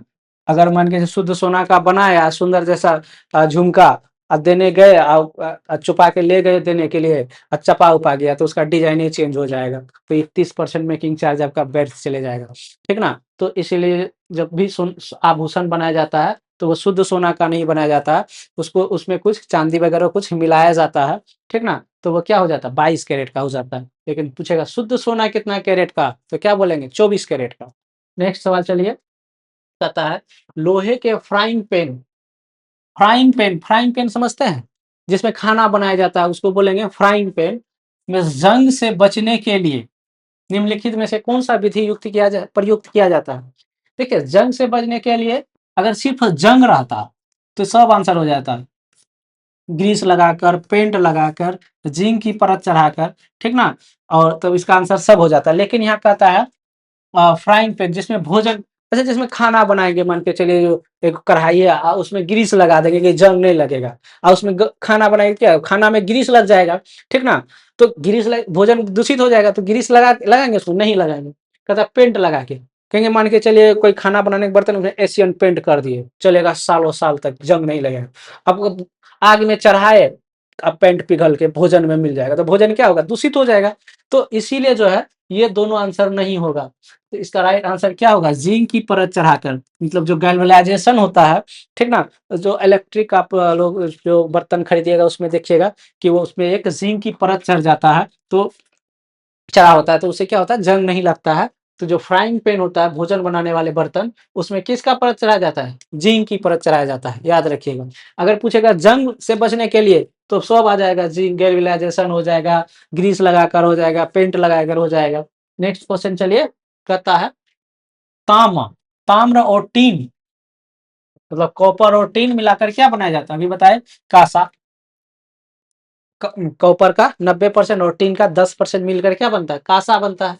तो ये मिश्र धातु किसका है कासा, राइट आंसर कासा हो जाएगा। नेक्स्ट सवाल चलिए, नेक्स्ट सवाल कहता है पीतल है, बताइए पीतल क्या है, धातु है, अधातु है, मिश्र धातु है। पीतल क्या है एक प्रकार का मिश्र धातु है, धातु तो है, धातु है, कैसा धातु है मिश्र धातु है पीतल, कैसा धातु पीतल क्या है एक मिश्र धातु है। पीतल में कॉपर और जिंक मिला रहता है, कॉपर में क्या, कॉपर और जिंक मिलकर क्या बनता है पीतल बनता है, ठीक ना। तो ये एक प्रकार का क्या हो जाएगा मिश्र धातु हो जाएगा, ठीक ना।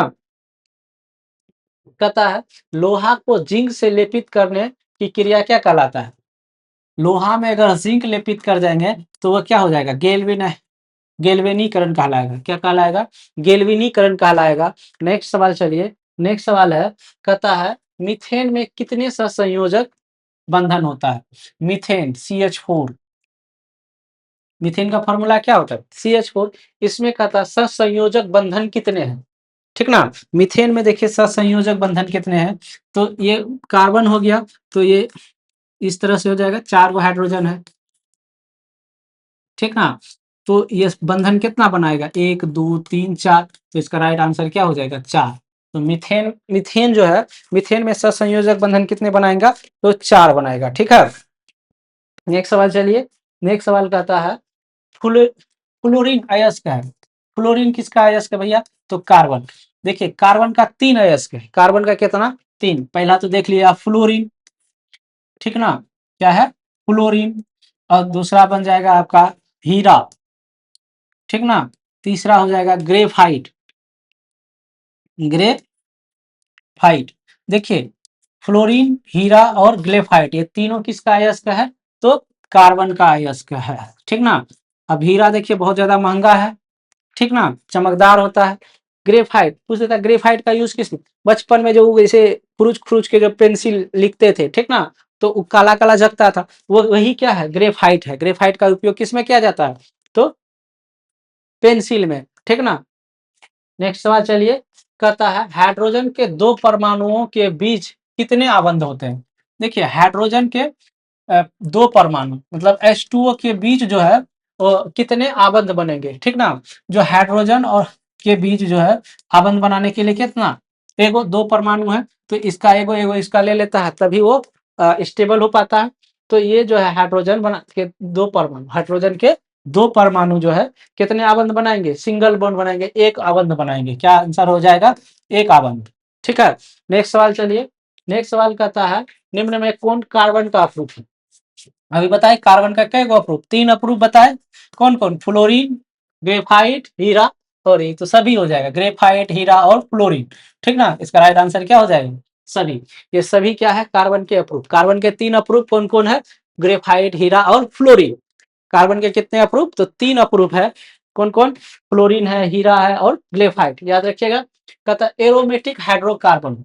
देखिए जो बेंजीन होता है उसको क्या बोलते हैं, एरोमेटिक हाइड्रोकार्बन। ठीक ना, बेंजीन का स्ट्रक्चर इस तरह से हो जाएगा। देखिए इसको बढ़िया से बनाइए। बेंज जो बेंजीन होता है इसी को क्या बोलते हैं, एरोमेटिक हाइड्रोकार्बन। इसका फॉर्मूला होता है C6H6। ठीक ना, ये क्या हो गया, बेंजीन हो गया। ये क्या हो गया, बेंजीन हो गया। इसी को एरोमेटिक हाइड्रोकार्बन कहा जाता है। या इसका एक और स्ट्रक्चर इसका इस तरह से भी बना सकते हैं हम। ठीक ना, ये भी क्या है आपका बेंजीन का स्ट्रक्चर हो गया। ठीक ना, तो पूछ रहा है एरोमेटिक हाइड्रोकार्बन क्या है, तो बेंजीन। बेंजीन का फॉर्मूला होता है C6H6। ठीक है, नेक्स्ट सवाल चलिए। कहता है कौन सा हाइड्रोकार्बन सबसे सरल यौगिक है। देखिए जो सबसे सरल यौगिक कौन है, मीथेन से स्टार्ट। मीथेन क्या है, सबसे सरल यौगिक है। ठीक ना, उसके बाद देखिए कहता है C6 फ्लोरीन। ये फ्लोरीन का फॉर्मूला ही लिख दिया है। ठीक ना, फ्लोरीन की प्रकृति निम्न में से किसके जैसी होती है। जो फ्लोरीन की संरचना है वो किसके जैसी होती है, तो ये फुटबॉल के जैसा होता है। किसके जैसा होता है, तो फुटबॉल, फुटबॉल देखे हैं ना, फुटबॉल गोल जैसा। ठीक ना, इसे देखे होंगे। ठीक ना, इस तरह से फुटबॉल देखे होंगे। तो इस तरह का जो संरचना होता है वो किसका होता है। इस तरह का जो संरचना देखे होंगे आप लोग, फुटबॉल, तो इसी तरह का संरचना होता है किसका, फ्लोरीन का। ठीक ना, नेक्स्ट सवाल चलिए। कहता है इथेन। इथेन के एक अणु में कितने सहसंयोजक बंधन होते हैं। ठीक ना, तो इथेन में कितने सहसंयोजक बंधन होते हैं, तो बताइए भैया। हम्म तो इथेन में देखिए इथेन जोड़िए मैथ ईथ। ठीक ना, तो दो हो जाएगा C2H4, दो दूना चार। तो इथेन में कितने सहसंयोजक बंधन होंगे। ठीक ना, तो इसको जोड़िएगा, तो इधर भी हो जाएगा, इधर भी हो जाएगा, इधर भी हो जाएगा। तीन तीन छः, एक सात। तो इसका राइट आंसर क्या हो जाएगा, सात हो जाएगा। ठीक ना, इसका देखिए ये 6 हो जाएगा, ये C2H6। ठीक ना, तो इसमें भी हाइड्रोजन हो जाएगा। हम्म जो देखिए, ठीक ना, तो इसमें पूछ रहा है इथेन के परमाणु में अणु में कितने सहसंयोजक बंधन होंगे। इथेन का फॉर्मूला क्या होता है, C2H6। ठीक ना, तो इसमें देखिए इसको तोड़िएगा तो इधर तीन छः, एक बीच में सात। ठीक है, तो इसमें कितना हो जाएगा, सात। नेक्स्ट क्वेश्चन चलिए। कहता है कार्बन हाइड्रोजन के संयोग से बना। देखिए कार्बन और हाइड्रोजन से जो बनेगा इसी को बोला जाता है हाइड्रोकार्बन। क्या बोला जाता है, हाइड्रोकार्बन। राइट आंसर इसका क्या हो जाएगा, हाइड्रोकार्बन। कार्बन और हाइड्रोजन के संयोग से क्या बनाता है, हाइड्रोकार्बन। हाइड्रोकार्बन में दो होता है, एरोमेटिक हाइड्रोकार्बन, संतृप्त और असंतृप्त हाइड्रोकार्बन। ठीक है, तो कहता है OH का अभिक्रियाशील मूलक है। OH अल्कोहल, अल्कोहल को क्या बोला जाता है, OH बोला जाता है। जैसे कीटोन हो गया, इसको कीटोन बोला जाता है, एल्डिहाइड। उसके बाद देखिए कहता है कि OH का अभिक्रियाशील मूलक क्या है, तो राइट आंसर क्या हो जाएगा, एल्कोहल। ठीक है, नेक्स्ट सवाल चलिए। नेक्स्ट सवाल कहता है निम्नलिखित में से कौन सा एरोमेटिक हाइड्रोकार्बन है। फिर वही आ गया, एरोमेटिक हाइड्रोकार्बन किसको बोलेंगे, बेंजीन को बोलेंगे। C6H6 बेंजीन का स्ट्रक्चर इस तरह से बनाएंगे। ठीक है ना, बीच में गोल कर देंगे, या इसी का और एक स्ट्रक्चर होता है बेंजीन का। ठीक, तो ये दोनों ही क्या है, बेंजीन है। तो कहते बेंजीन क्या है, एक प्रकार का एरोमेटिक हाइड्रोकार्बन है, इसमें भी कार्बन है और हाइड्रोजन है। ठीक है, नेक्स्ट सवाल चलिए, कहता है एल्किन श्रेणी के सदस्यों का सामान्य सूत्र। एल्किन, एल्किन देखिए इसमें 3 होता है, alkane, alkene, alkyne. Alkane, alkene और एल्काइन। तो सीधे से मैं यहाँ क्या पूछा, एल्काइन, एल्केन, एल्किन, एल्काइन। ठीक ना, तो एल्काइन इसमें +2 हो जाता है, इसमें मतलब सीधे समझिए Cn और H2n +2 हो गया, ये एल्केन का होगा, और इसमें जो हो जाएगा CnH2n होगा, और एल्काइन में +2 हो जाएगा, CnH2n -2, ये क्या हो जाएगा, एल्काइन का। तो यहाँ पूछ रहा है एल्काइन, एल्काइन का सूत्र CnH2n -2, ये राइट आंसर हो जाएगा। ठीक है, नेक्स्ट सवाल चलिए, कहता है C6H6 का आणविक द्रव्यमान, किसका पूछ रहा है, C6 और H6, ये किसका, एरोमेटिक हाइड्रोकार्बन हो गया बेंजीन। देखिए कार्बन का परमाणु संख्या कितना होता है, 6, और परमाणु द्रव्यमान हो जाएगा दूना 12। ठीक ना, और ये 2 अणु हो गया, 6 अणु हो गया, और हाइड्रोजन का द्रव्यमान कितना होता है 1, और ये 6 लिखा हुआ है तो 6 गुना कर देंगे, तो 12 12 पंचा 72 हो जाएगा, और 6 गुना 1 6 हो जाएगा, जोड़ेंगे तो कितना हो जाएगा 78, 78। तो इसका आणविक द्रव्यमान कितना हो जाएगा 78, इसका राइट आंसर क्या हो जाएगा 78। ठीक है, नेक्स्ट सवाल चलिए, नेक्स्ट सवाल कहता है क्लोरोमीथेन का सूत्र, क्लोरोमीथेन का सूत्र क्या हो जाएगा CH2Cl2, ये क्लोरोमीथेन का फॉर्मूला हो जाएगा, क्लोरोमीथेन का फॉर्मूला क्या हो जाएगा। ठीक है, उसके बाद नेक्स्ट सवाल चलिए, नेक्स्ट सवाल कहता है C OOH अभिक्रियाशील मूलक है, अभिक्रियाशील मूलक क्या है, तो ये एल्डिहाइड का हो जाएगा, C OOH किसका, अम्ल का हो जाएगा, अम्ल है ये। ठीक ना, C OOH क्या है, अम्ल है, OH है, देखिएगा C OOH किस ग्रुप में आता है, तो ये अम्ल में आ जाता है। ठीक है, नेक्स्ट सवाल चलिए, नेक्स्ट सवाल कहता है प्रोपेन का आणविक सूत्र, प्रोपेन का आणविक सूत्र C3H8 इसमें है, तो इसमें कितना सहसंयोजक बंधन पूछ रहा है, ये क्या लिखा है 7 8 9 10, इसको देख लीजिए, तो ये कार्बन के गो है 3 गो है। ठीक, तो 3 दूना 6 2 8, एल्केन ग्रुप में आता है तो सिंगल बॉन्ड बनाएगा। ठीक ना, तो इस तरह से हो जाएगा। ठीक, तो सब में यहाँ क्या हो जाएगा, हाइड्रोजन हो जाएगा। ठीक ना, तो हाइड्रोजन कार्बन के साथ किस में बनाएगा, सिंगल बॉन्ड बनाएगा, मतलब एकल बॉन्ड बनाएगा। अब यही पूछ रहा है कि इसमें से आणविक सूत्र में प्रोपेन के आणविक सूत्र कितने हैं। ठीक, मतलब सहसंयोजक बंधन पूछ रहा है कितने हैं, तो जोड़िए इसमें कितना 3 हो गया, एक 4 5 6 7 8 9, कितना हो गया 3 4 5 6 7 8 9 10, तो कितना हो जाएगा 10 सहसंयोजक बंधन है। ठीक ना, तो इसमें 10 यहाँ है, कितना हो जाएगा 10। तो जब भी हो जाएगा, अगर इसमें फार्मूला दिया हुआ है तो फार्मूला को ही तोड़ देंगे, और जो भी सिंगल बॉन्ड बनेगा तो सिंगल बॉन्ड को गिन लेंगे, तो वही क्या हो जाएगा सहसंयोजक आबंध हो जाएगा। ठीक है, नेक्स्ट सवाल चलिए, कहता है बेंजीन का अणुसूत्र, कई बार क्वेश्चन आ जाएगा भाई, बेंजीन, बेंजीन C6H6। ठीक है, राइट आंसर बेंजीन का, तो इसका स्ट्रक्चर ही बता दिए, ये क्या है, एक प्रकार का एरोमेटिक हाइड्रोकार्बन है। नेक्स्ट सवाल चलिए, कहता है एथिल अल्कोहल का आयुपेसी नेम, एथिल अल्कोहल का आयुपेसी नेम, देखिए आयुपेसी नेम लिखने का एक सलीका होता है, आप लोग देखे होंगे, तो सिर्फ इसमें क्या पूछ रहा है, एथिल अल्कोहल का आयुपेसी नेम, एथिल अल्कोहल का आयुपेसी नेम बताइए कितना क्या होता है। ठीक है, तो एथिल अल्कोहल का क्या हो जाएगा, एथेनॉल है, एथो एथेनॉल यहाँ है, एथिल अल्कोहल का जो क्या हो जाएगा आईपीएसी नाम, एथेनॉल। ठीक है, नेक्स्ट सवाल चलिए, कहता है एक अणुसूत्र परंतु इनके संरचना भिन्न वाले यौगिक कहलाते हैं। देखिए एक अणुसूत्र, जिसका एक अणुसूत्र और भिन्न संरचना वाले क्या कहलाता है, ये समावयी कहलाता है। पूछ देगा समावयी किसे कहेंगे, ऐसा यौगिक जिसके अणुसूत्र क्या हो, समान हो, जिसके अणुसूत्र क्या हो, समान हो। ठीक है, अणुसूत्र क्या हो, समान हो। लेकिन जो है संरचना भिन्न हो। संरचना क्या हो? जो संरचना होता है वो क्या होना चाहिए? भिन्न होना चाहिए, अलग होना, अलग अलग होना चाहिए, ठीक ना? तो वो क्या कहलाएगा? वो समावयी कहलाएगा, ठीक है। अपरूप जैसे कार्बन का 3 अपरूप बनाए, हीरा, ग्रेफाइट और फ्लोरीन।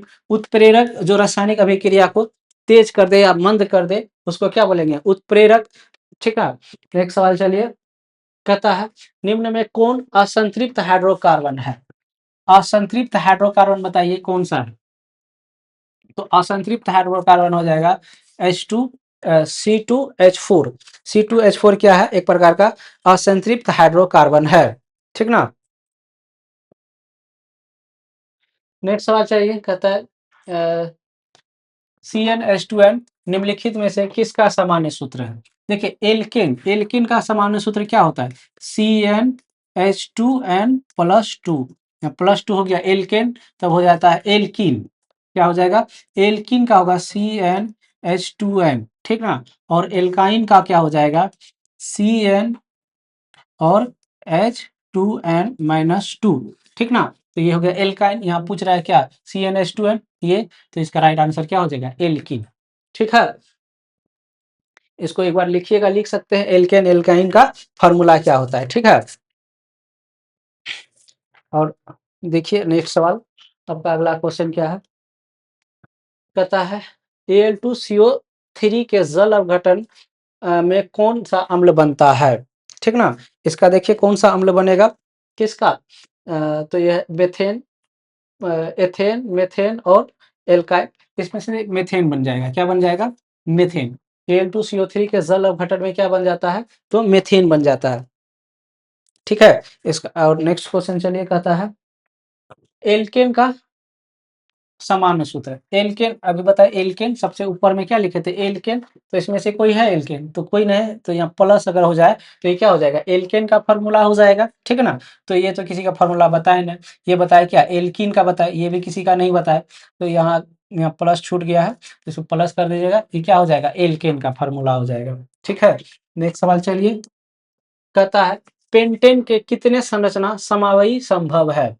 पेंटेन के कितने समावयी संरचना संभव है? तो इसका आंसर हो जाएगा 3। पेंटेन, पेंटेन का देखिए हर एक तत्व का जो है समावयी संरचना संख्या अलग अलग होती है, ठीक ना। हालांकि ये जो बढ़ते जाएगा तो उसका समावयी संरचना बढ़ते जाएगा, लेकिन C5H12 पेंटेन का पूछ रहा है, तो पेंटेन का क्या हो जाएगा? 3। नेक्स्ट सवाल कहता है निम्नलिखित कार्बनिक यौगिक में कौन सा यौगिक एल, क्या पूछा है? एल्काइन है। क्या, कौन सा है? एल्काइन।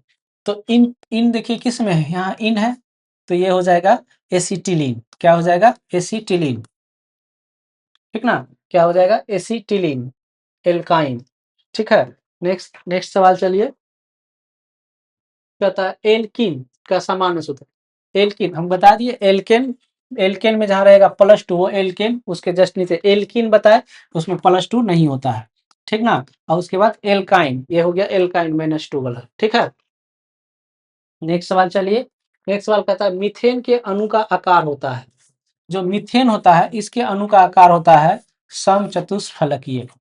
मीथेन का अणु का आकार कैसा होता है? समचतुष्फलकीय, ठीक है। नेक्स्ट सवाल चलिए, नेक्स्ट सवाल कहता है एथिलीन का आयुपेसी नेम, एथिलीन का आयुपेसी नेम क्या होगा? तो इसका भी हो जाएगा किसका? एथिलीन का पूछा है, मेथेन, इथेन और एथीन, इसमें से बताइए किस क्या हो जाएगा? इसका राइट आंसर क्या हो जाएगा?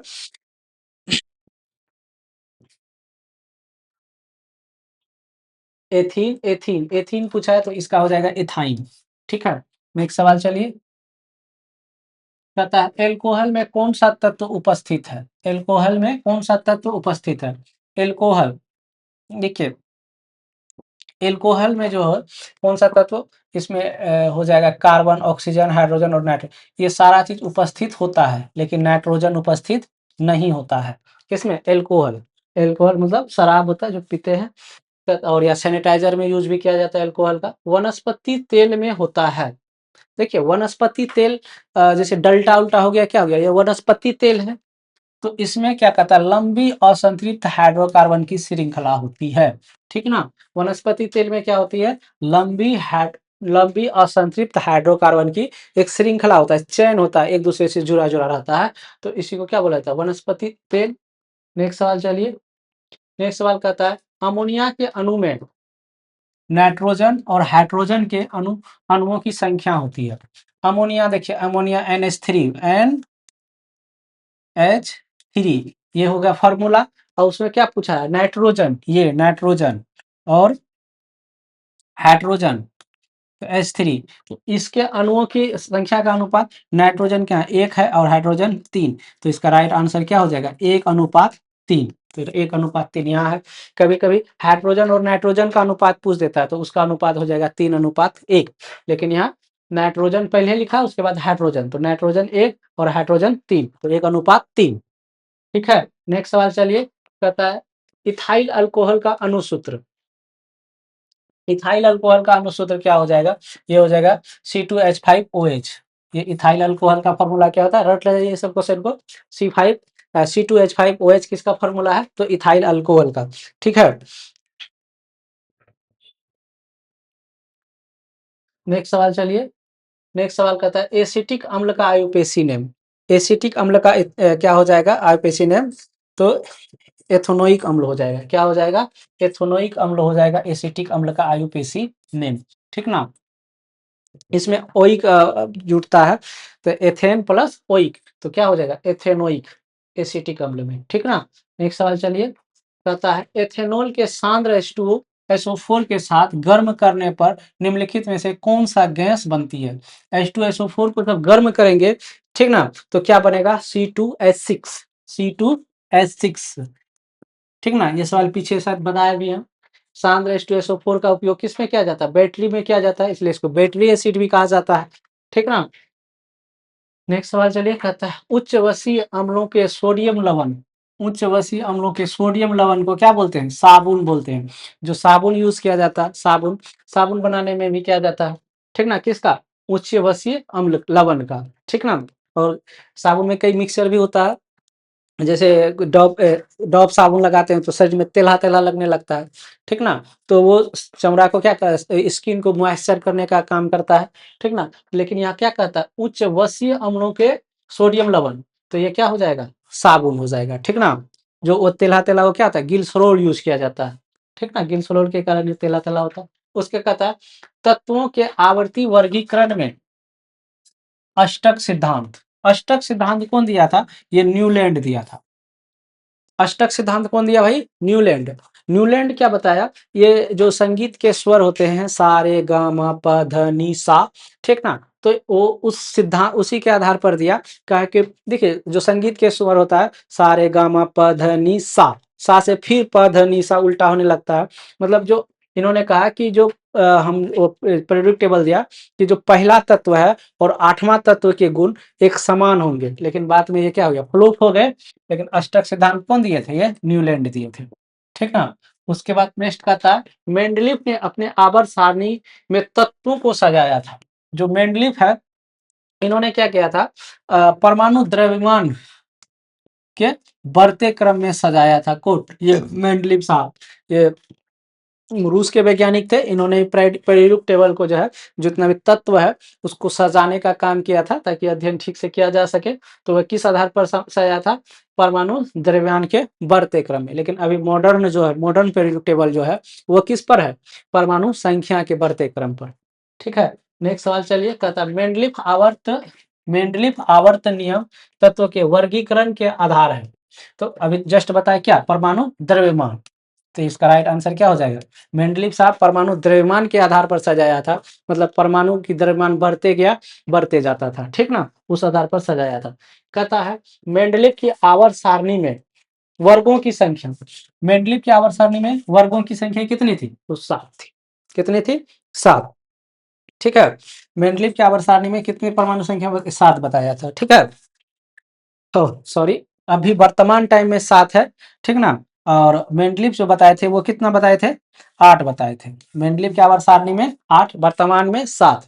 ठीक ना, नेक्स्ट सवाल चलिए, कहता है आधुनिक आवर्त सारणी में तत्वों का वर्गीकरण, फिर आ गया तत्वों का वर्गीकरण किसमें, आधुनिक आवर्त सारणी में, तो इसमें क्या लिखेंगे, परमाणु संख्या। ठीक ना। मेंडली पूछेगा तो परमाणु द्रव्यमान, लेकिन वर्तमान टाइम में पूछेगा तो ये परमाणु संख्या। ठीक है, नेक्स्ट सवाल चलिए, कहता है आवर्त सारणी के उदग्र स्तंभ को क्या कहा जाता है। जो इस तरह से क्या होता है, पीरियोडिक टेबल होता है, ठीक ना। पीरियोडिक टेबल होता है इस तरह का। हाँ, तो इसी में एक इस तरह के स्तंभ बना होते हैं, इस तरह का, ठीक ना। तो इस तरह का जो स्तंभ बना होता है इसको क्या कहा जाता है, वर्ग। क्या कहा जाता है, वर्ग। और इस तरह से जो बना होता है इसको बोला जाता है क्या, आवर्त। ठीक ना। तो ये वर्ग और आवर्त, वर्ग 18, आवर्त 7, ठीक ना। वर्ग कितने हैं, 18, और आवर्त 7। ये क्या कहता है, उदग्र स्तंभ। उदग्र स्तंभ को क्या कहा जाता है, वर्ग कहा जाता है। क्या कहा जाता है, वर्ग कहा जाता है। ठीक ना। तो वर्ग की संख्या कितनी होती है, 18 होती है, और आवर्त की संख्या कितनी होती है, 7। ठीक ना। वर्ग गिनिएगा 1 2 3 ऐसे करके, तो कितना हो जाएगा, लास्ट में ये होता है 18। जो 1 से लेके 2 तक होता है, यहाँ एस ब्लॉक कहलाता है। ठीक, और 3 से लेके 12 तक जो है इसको बोला जाता है डी ब्लॉक बोला जाता है। ठीक, और उसके बाद 12 के बाद क्या होता है, 13 से लेके 18 तक जो होता है ये पी ब्लॉक कहलाता है। नीचे होता है एक एफ ब्लॉक, लेक्टेनाइट सीरीज और एक्टेनाइट सीरीज, वो नीचे का 2 लाइन में ऐसे लिखा होगा। ठीक ना। तो यही क्या हो गया आपका पीरियोडिक टेबल हो गया। ठीक है, तो इसमें क्या करते हैं, अपने बहुत सारे जो तत्व है उसको सजाया गया है। ठीक, नेक्स्ट सवाल चलिए, कहता है आधुनिक आवर्त सारणी में क्षैतिज कतारों की संख्या कितनी होती है। ठीक ना। तो क्षैतिज ऐसे ऐसे लाइन जोड़ी गिनिएगा जो क्षैतिज, ठीक ना। तो ये इसकी संख्या कितनी है, तो इसकी संख्या है 7। कितनी है, 7। ठीक ना, क्षैतिज आवर्त की संख्या कितनी है, तो 7 है। ठीक, तो उसके बाद देखिए नेक्स्ट कहता है आधुनिक आवर्त सारणी में बाईं से दाईं ओर जाने पर, किधर से इधर, ये बायां हो गया, इधर से बाईं से दाईं ओर जाने पर जो है परमाणु साइज क्या होता है।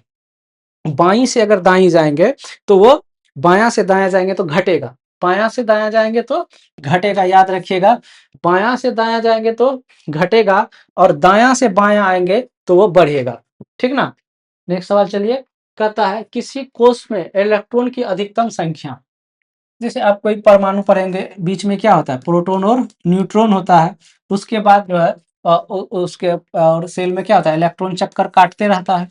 ठीक ना, इलेक्ट्रॉन क्या होता है, चक्कर काटते रहता है। तो इसको उस पढ़े होंगे KLMN करके। क्या पढ़ेंगे, KLM करके जो होता है, सॉरी, ये हो गया KLM। ठीक, तो पढ़े होंगे के में कितना होता है, 2, एल में 8, 18, 32, इस तरह से पढ़े होंगे। ठीक, तो ये इसमें जो होता है ये 2n² के बराबर होता है। किसके बराबर होता है, 2n² के बराबर। जैसे ये पहला सेल हो गया, तो पहला सेल हो गया तो n का मान, जैसे 2n² लिए तो n पहला सेल के लिए n का मान 1 रखेंगे, तो इसका वैल्यू पहला सेल क्या s होता है, s में क्या हो जाएगा, 1 का स्क्वायर 1, 1 गुना 2 तो 2 हो जाएगा। उसके बाद अगर दूसरा से लिए n का मान 2 रखे तो 2 का स्क्वायर 4, 4 दूना 8 हो जाएगा।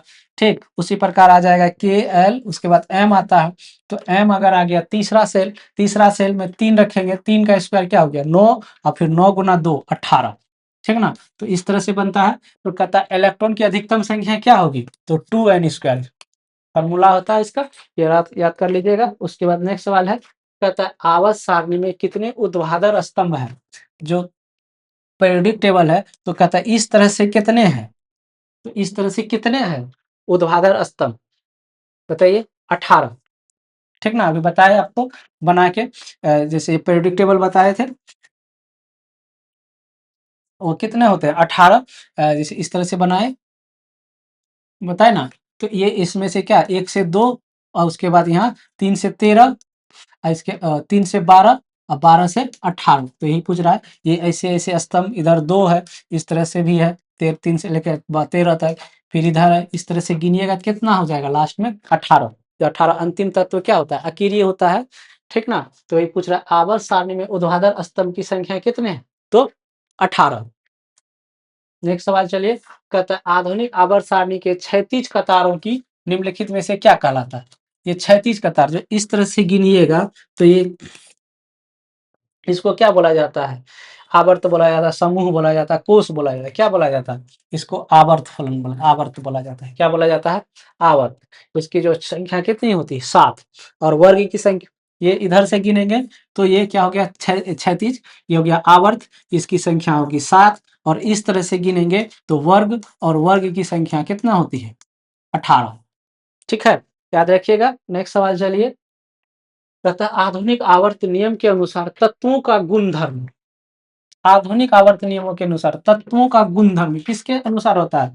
तो परमाणु संख्या के फलन के परमाणु संख्या के आवर्त फलन के बराबर होता है। क्या होता है? परमाणु संख्या के आवर्त फलन। इसका राइट आंसर बी हो जाएगा। आधुनिक आवर्त सारणी नियम के अनुसार तत्वों का गुणधर्म क्या हो जाएगा? तो option number B right answer. Next सवाल चलिए। कहता है आवर्त सारणी के प्रथम वर्ग के सदस्य। प्रथम वर्ग के सदस्य देखिए, जो इस तरह से आप जो प्रेडिक्टेबल होता है, तो इसमें दो होता है। जो पहला होता है ये क्षारीय धातु होता है। क्या होता है?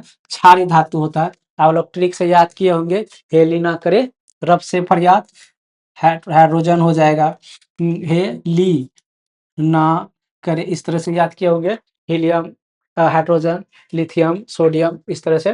तो ये क्या हो जाएगा? ये क्षारीय तत्व हो जाएगा। उसके बाद दूसरा जो होता है वो क्या होता है? एल्कालिक अर्थ मेटल होता है। एल्कलाइक अर्थ मेटल होता है। और पहला क्या हो जाएगा? क्षार धातु हो जाएगा। इसका राइट आंसर बी हो जाएगा। ठीक है, नेक्स्ट सवाल चलिए। कहता है निम्नलिखित में कौन उत्कृष्ट, उत्कृष्ट करते मतलब अकीर्य, जो पेरियोडिक टेबल का जो 18वां ग्रुप में जो है कौन सा आता है? तो कौन सा आता है? तो हीलियम आता है, उसके बाद नियोन आता है, उसके बाद क्रिप्टन आता है, उसके बाद जेनन आता है, और सबसे लास्ट में क्या आता है? ओसियम। ठीक है ना? तो वही कहता है निम्नलिखित कौन उत्कृष्ट। हम जो गैस का नाम बोले उसमें से देखिए कोई मिलता है? आयोडीन नहीं है, सिलिकॉन ये भी नहीं है, आर्गन मिल गया। तो इसका राइट आंसर क्या हो जाएगा? आर्गन। ब्रोमीन होगा? नहीं। तो अकेले गैस में से क्या हो जाएगा? आर्गन। कहता आवर्त सारणी के किसी आवर्त के तत्वों में कौन सा गुण समान होते हैं? बताइए कौन सा गुण समान होते हैं? परमाणु भार समान होते हैं, परमाणु आयतन बराबर होते हैं, परमाणु इलेक्ट्रॉन बराबर होते हैं, कक्षा की संख्या बराबर होते हैं। देखिए, तो आवर्त तत्वों में जो कक्षा की संख्या ये क्या होता है? कभी कभार बराबर हो जाता है। दो तत्वों को जो है एक ही कक्षा में हो सकता है। ठीक है, नेक्स्ट सवाल चाहिए। कहता है मेंडलीव द्वारा छोड़े गए आवर्त सारणी के रिक्त स्थानों के बाद निम्नलिखित में से कौन सा तत्व पदास्थापित किया गया? देखिए, जो मेंडलीव साहब जो आवर्त सारणी बनाए ना, ठीक, तो वो कुछ स्थान को क्या कर दिए थे? खाली छोड़ दिए थे, क्योंकि उस टाइम में वो तत्व का खोज नहीं हुआ था। ठीक ना? तो उस तत्व का खोज नहीं हुआ था, तो इसलिए वो क्या कर दिए थे? खाली छोड़ दिए थे। तो जो खाली छोड़ा ना, उसका नाम रखा था क्या? एका एका एल्यूमिनियम। क्या नाम रखा था? एका एल्यूमिनियम रखा था। जहां खाली स्थान जहां भी छोड़ा था उसका नाम क्या कर दिया? एका एल्यूमिनियम। और नया तत्व एगो खोज हो गया जिसका नाम था गैलियम। क्या नाम था? गैलियम। जो गैलियम का गुण धर्म था वो एका एल्यूमिनियम से मिल गया, तो इसीलिए एका के जगह क्या रख दिया? ये गैलियम को रख दिया गया, पदास्थापित कर दिया। वही क्वेश्चन का था मेंडलीव द्वारा छोड़े गए आवर्त सारणी के रिक्त स्थान के बाद में निम्नलिखित में से कौन सा तत्व पदास्थापित किया गया था? तो क्या आंसर हो जाएगा? गैलियम। ठीक है, क्या रखा गया था? गैलियम रखा गया था। उसके बाद नेक्स्ट सवाल चलिए। नेक्स्ट सवाल कहता है आवर्त सारणी के प्रत्येक आवर्त का अंतिम सदस्य, मतलब जो आवर्त सारणी होता है इसका जो अंतिम सदस्य क्या? 18वां। 18वां में ही क्या होता है? सबका एकदम फुलफिल होता है, या अकीरीय गैस होता है। ठीक ना? जैसे हीलियम हो गया, आर्गन, क्रिप्टन, जेनन, रेडन, ये सब क्या हो गया? सबसे अंतिम तत्व हो गया, या 18वां ग्रुप का तत्व पूछ रहा है। ठीक, तो ये क्या हो जाएगा? एक निष्क्रिय गैस है। इसी को नोबेल गैस भी कहा जाता है, और इसको अकीरीय गैस भी कहा जाता है। किसमें? इसको कौन कौन इसमें आता है? हीलियम आता है, उसके बाद नियोन आता है, आर्गन, क्रिप्टन, जेनन, रेडन। याद रखिएगा। कहता है किस तत्व में दो सेल है और दोनों ही इलेक्ट्रॉन के पूर्णतः भरे होते हैं? ठीक ना? किन तत्वों में दो सेल है, ठीक, और दोनों भरे हुए तत्व है? नियोन है, आर्गन है, क्लोरीन है, या सोडियम है? बताइए। दो कितने हैं? दो सेल है। तो ये इसमें क्या हो जाएगा, आर्गन हो जाएगा राइट आंसर। और दोनों पूर्णतः क्या है, भरे हुए हैं। ठीक, कौन कौन, नियोन आर्गन, यानी दो सेल पूछ रहा है ना, तो पहले हो जाएगा हीलियम, ठीक, उसके बाद नियोन, तो दूसरा में आ गया, तो इसका राइट आंसर होगा नियोन। ठीक ना, ये तो आर्गन नहीं होगा, इसका राइट आंसर क्या हो जाएगा, नियोन। देखिए यहाँ आएगा हीलियम, उसके बाद आ जाएगा नियोन, और उसके बाद क्रिप्टन, जेनन, रेडन, तो आर्गन तो आ गया नीचे तीसरा में। तो इसका कहता है दो कक्षा में, तो क्या आ जाएगा राइट आंसर, नियोन। कहता है निम्नलिखित में से कौन सबसे अधिक क्रियाशील है। सबसे अधिक क्रियाशील देखिए इसमें हो जाएगा फ्लोरीन, तो इसका एक सीरीज याद रखिएगा इसे, फ्लोरीन हो जाएगा, उसके बाद क्लोरीन हो जाएगा, इसके बाद ब्रोमीन हो जाएगा, उसके बाद आयोडीन हो जाएगा। क्या हो जाएगा, आयोडीन। ये क्या है, क्रियाशील समूह है, हेलोजन तत्व, इसको क्या बोला जाता है, हेलोजन ग्रुप बोला जाता है। और ये इसको जो है सबसे ज्यादा कौन होगा क्रियाशील, फ्लोरीन, उसके बाद क्लोरीन, ब्रोमीन, उसके बाद आयोडीन। ठीक ना, तो इसमें कहता है निम्नलिखित में सबसे अधिक कौन है, फ्लोरीन है, तो इसका राइट आंसर क्या हो जाएगा, फ्लोरीन। ठीक है, नेक्स्ट सवाल चलिए। नेक्स्ट सवाल कहता है आवर्त सारणी में कितने आवर्त हैं, बताइए। कई बार रिवीजन हो गया, कितने आवर्त हैं, तो इसका राइट आंसर हो जाएगा 7। वर्ग कितने होते हैं, 18। ठीक, नेक्स्ट सवाल चलिए, कहता है बोरोन का परमाणु संख्या कितने होते हैं। बोरोन का परमाणु संख्या होते हैं 10। बोरोन का परमाणु संख्या कितने होते हैं, 10। ठीक है, याद रखिएगा। नेक्स्ट सवाल चलिए, कहता है कार्बन, कार्बन आवर्त सारणी के किस वर्ग का सदस्य है। कार्बन, कार्बन का देखिए, जैसे कार्बन का परमाणु संख्या कितने होते हैं, 6 होते हैं, इसको तोड़िएगा, 2 + 4 6 हो गया, तो इसी में 10 जोड़ा जाता है, 10 + 4 तो कितना हो गया, 14। ठीक ना, तो इसके आवर्त फलन कितना हो जाएगा, 14। कार्बन के आवर्त सारणी में किस वर्ग का सदस्य हो जाएगा, 14। 14वां आवर्त में खोजेगा तो क्या हो जाएगा, कार्बन आ जाएगा। ठीक है, नेक्स्ट सवाल चलिए, कहता है आधुनिक आवर्त सारणी में दाई से बाई, उधर से क्या, पहले क्वेश्चन क्या था, बाई बाई से दाई, अब इधर क्या करा है, दाई से बाई, इधर दाया से बाया जाएगा, तो परमाणु का आकार बढ़ेगा या घटेगा वो बताना है, तो क्या होगा, बढ़ेगा। इसका राइट आंसर क्या हो जाएगा, बढ़ेगा। पिछले पहले क्या था, ये बाई से दाई, अगर देखिए इसको लिख लीजिए, अगर आवर्त सारणी में जो है बाई से दाई जाएगा, ठीक ना, तो क्या हो जाएगा, परमाणु का आकार घटेगा, क्या होगा, घटेगा। ठीक ना, अगर यही दाई से बाई जाएगा, कहाँ जाएगा, दाई से बाई जाएगा, तो ये क्या होगा, बढ़ेगा। क्या होगा, बढ़ता है या बढ़ेगा। ठीक ना, क्या होगा, बढ़ेगा। अगर आधुनिक आवर्त सारणी में बाई से दाई जाएंगे तो परमाणु का आकार घटेगा, दाई से बाई जाएंगे तो परमाणु का आकार बढ़ेगा। ठीक है, नेक्स्ट सवाल चलिए। नेक्स्ट सवाल कहता है आवर्त सारणी के किसी समूह के सभी तत्वों की संयोजकता क्या होती है, समान होती है। क्या होती है, समान होती है। ठीक है, नेक्स्ट सवाल चलिए। नेक्स्ट सवाल कहता है निम्नलिखित में से किसको जल में डुबो कर रखता है, बताइए, जल में डुबो कर किसको रखेगा, तो श्वेत फास्फोरस को। ठीक ना, देखिए जो श्वेत फास्फोरस होता है वो अत्यधिक ज्वलनशील होता है, तो जो अभी जो वायु टेम्परेचर है इस टेम्परेचर पे मिलाएंगे तो वो क्या होगा, उस पर आग लग जाएगा। ठीक ना, जो सफेद फास्फोरस होता है वो किस में पाया जाता है, तो हड्डी में पाया जाता है, बोन्स में पाया जाता है। जो पहले के टाइम में क्या होता था, लोग अधिकतर क्या कहते हैं, मरता था कोई आदमी या जानवर को, इसे दफना दिया जाता था, तो कुछ दिन के बाद हड्डी बाहर आ जाता था, तो उसमें क्या होता था कि उस शाम में तो धूप पड़ता था तो गर्म हो गया, और शाम के टाइम में अंधेरा होता था और उसमें थोड़ा वो मुड़ा ओस पड़ा तो वो क्या होता, जलने लगता था, तो लोग कहता था वहां मत जाओ, वहां क्या है, भूत रहता है, आग जलता है, रात में वहां क्या जलता है, आग जलता है। तो वो आग किसके कारण जलता है, फास्फोरस के कारण। और यहाँ पूछे लाल फास्फोरस जानते हैं किसमें यूज किया जाता है, माचिस जो जलाते हैं, माचिस, वो किसमें, उसमें क्या यूज किया जाता है, लाल फास्फोरस। माचिस का जो डिब्बा होता है, ठीक ना, माचिस का जो डिब्बा होता है इस तरह से देखे होंगे, कटिंग कटिंग करके लाल कलर का रहता है, तो वही क्या है, लाल फास्फोरस है। तो ये माचिस में लाल फास्फोरस का यूज किया जाता है। और श्वेत फास्फोरस बहुत ज्वलनशील होता है, इसलिए उसको क्या होता है, पानी में डुबा के रखा जाता है, और सोडियम को किरोसिन तेल में डुबो के रखा जाता है। नेक्स्ट सवाल है, कहता है मैग्नीशियम आवर्त सारणी के किस समूह का सदस्य है? बताइए भैया। मैग्नीशियम किस आवर्त समूह का सदस्य है? तो देखिए इसका कैसे निकाल सकते हैं। मैग्नीशियम का परमाणु संख्या कितना होता है? 12, ठीक ना। तो 12 को तोड़िए, 2, 8, कितना हुआ? 10, 10 में कितना जोड़ेंगे जो 12 हो जाएगा? तो 2, ठीक ना। तो ये तो सीखे होंगे। तो ये क्या हो गया? लास्ट में क्या हो गया? 2।